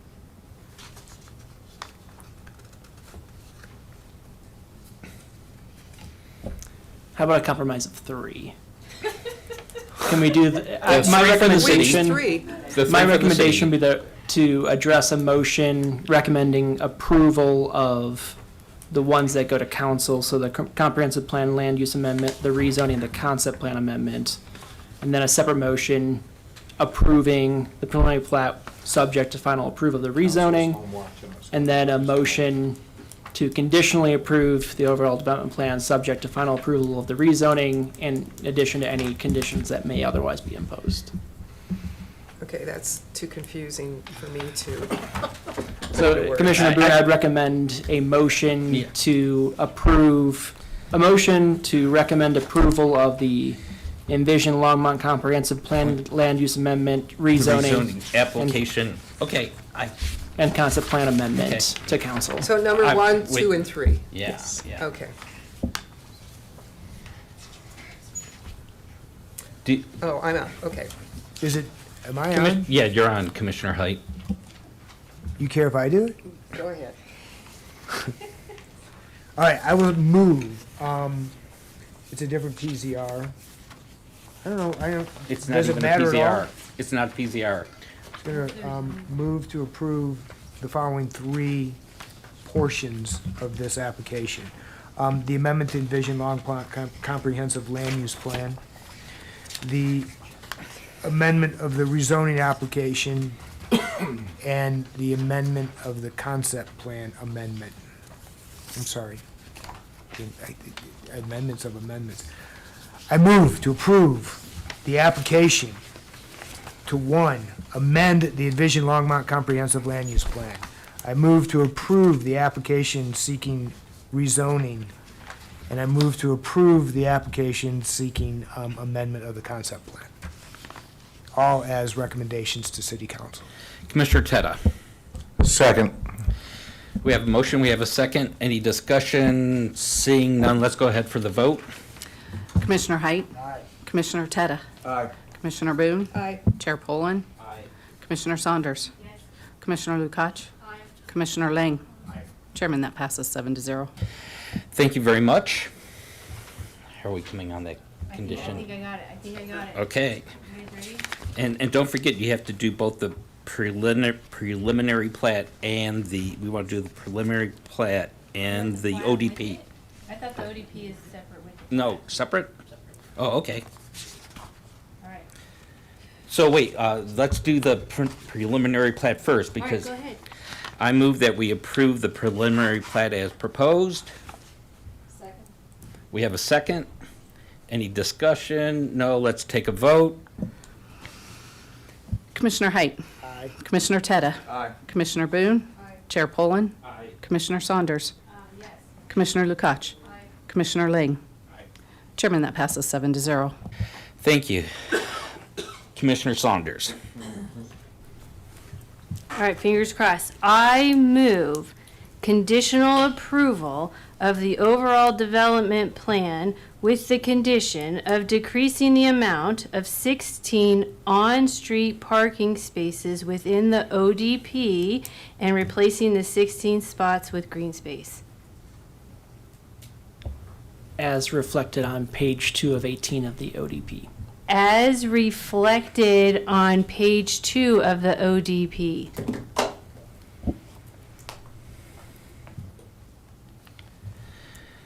Commissioner Teta. Second. Okay, we have a motion, we have a second. Is there any discussion? Let's take a vote. Commissioner Height? Nay. Commissioner Teta? Aye. Commissioner Boone? Aye. Chair Poland? Aye. Commissioner Saunders? Yes. Commissioner Lukacs? Aye. Commissioner Lang? Nay. Chairman, that passes 5-2. Thank you. And Now, Chair Poland, before you make your announcement, can I suggest one additional motion for the Please. commission?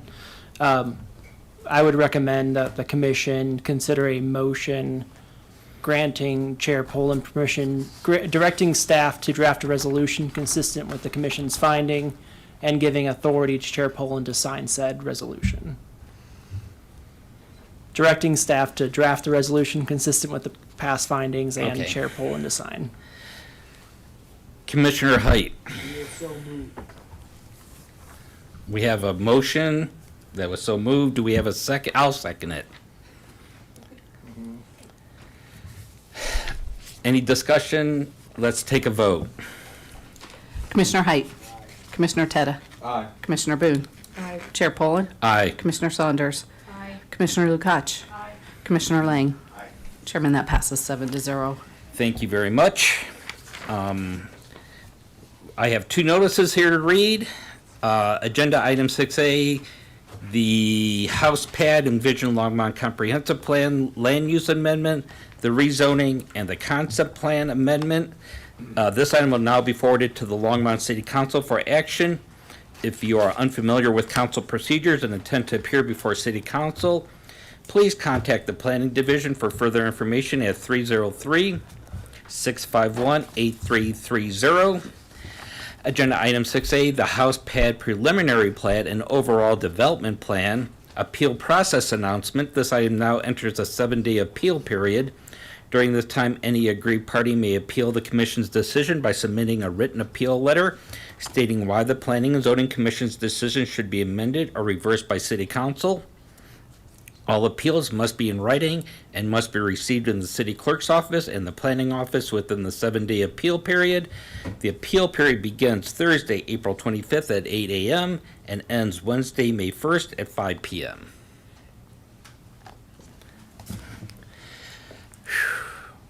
We move to other business.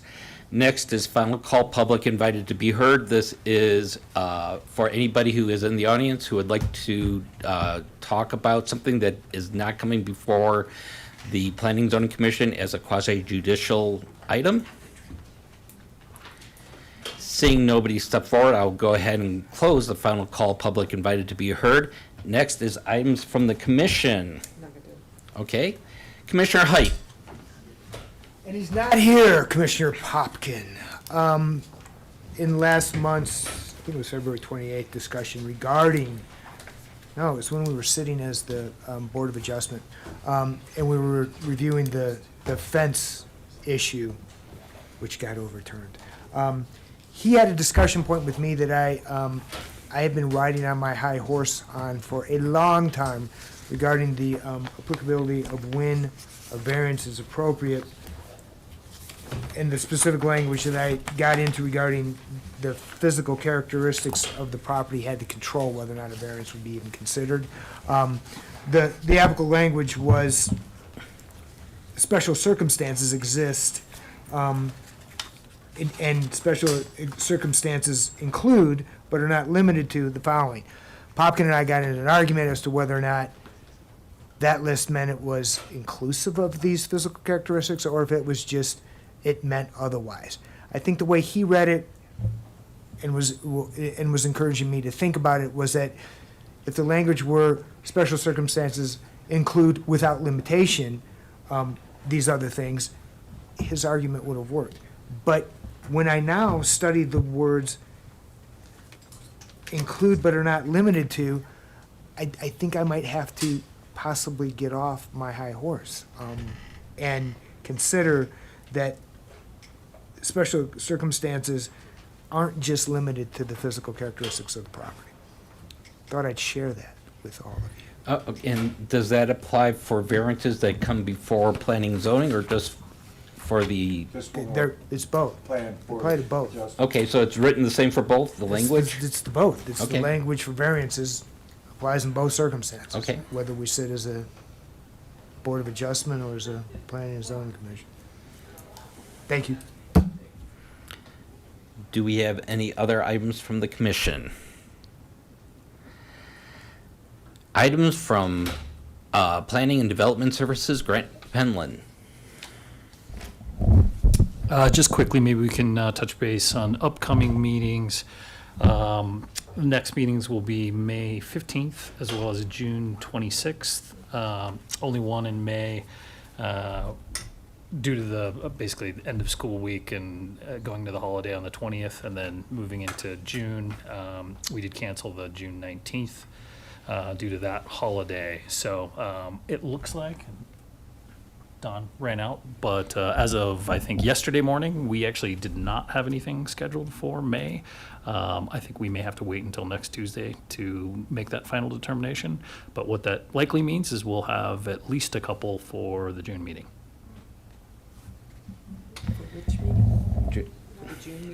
Yeah, but only one meeting in June, which is going to be the 26th. And none in May. Well, tentatively. Most likely none, but we'll have confirmation within the next few days. Okay. Oh, Commissioner Tetta. Grant, you said 2 agenda items in June, not 2 meetings, right? Yes, that is correct. Seeing no other items, we are in adjournment.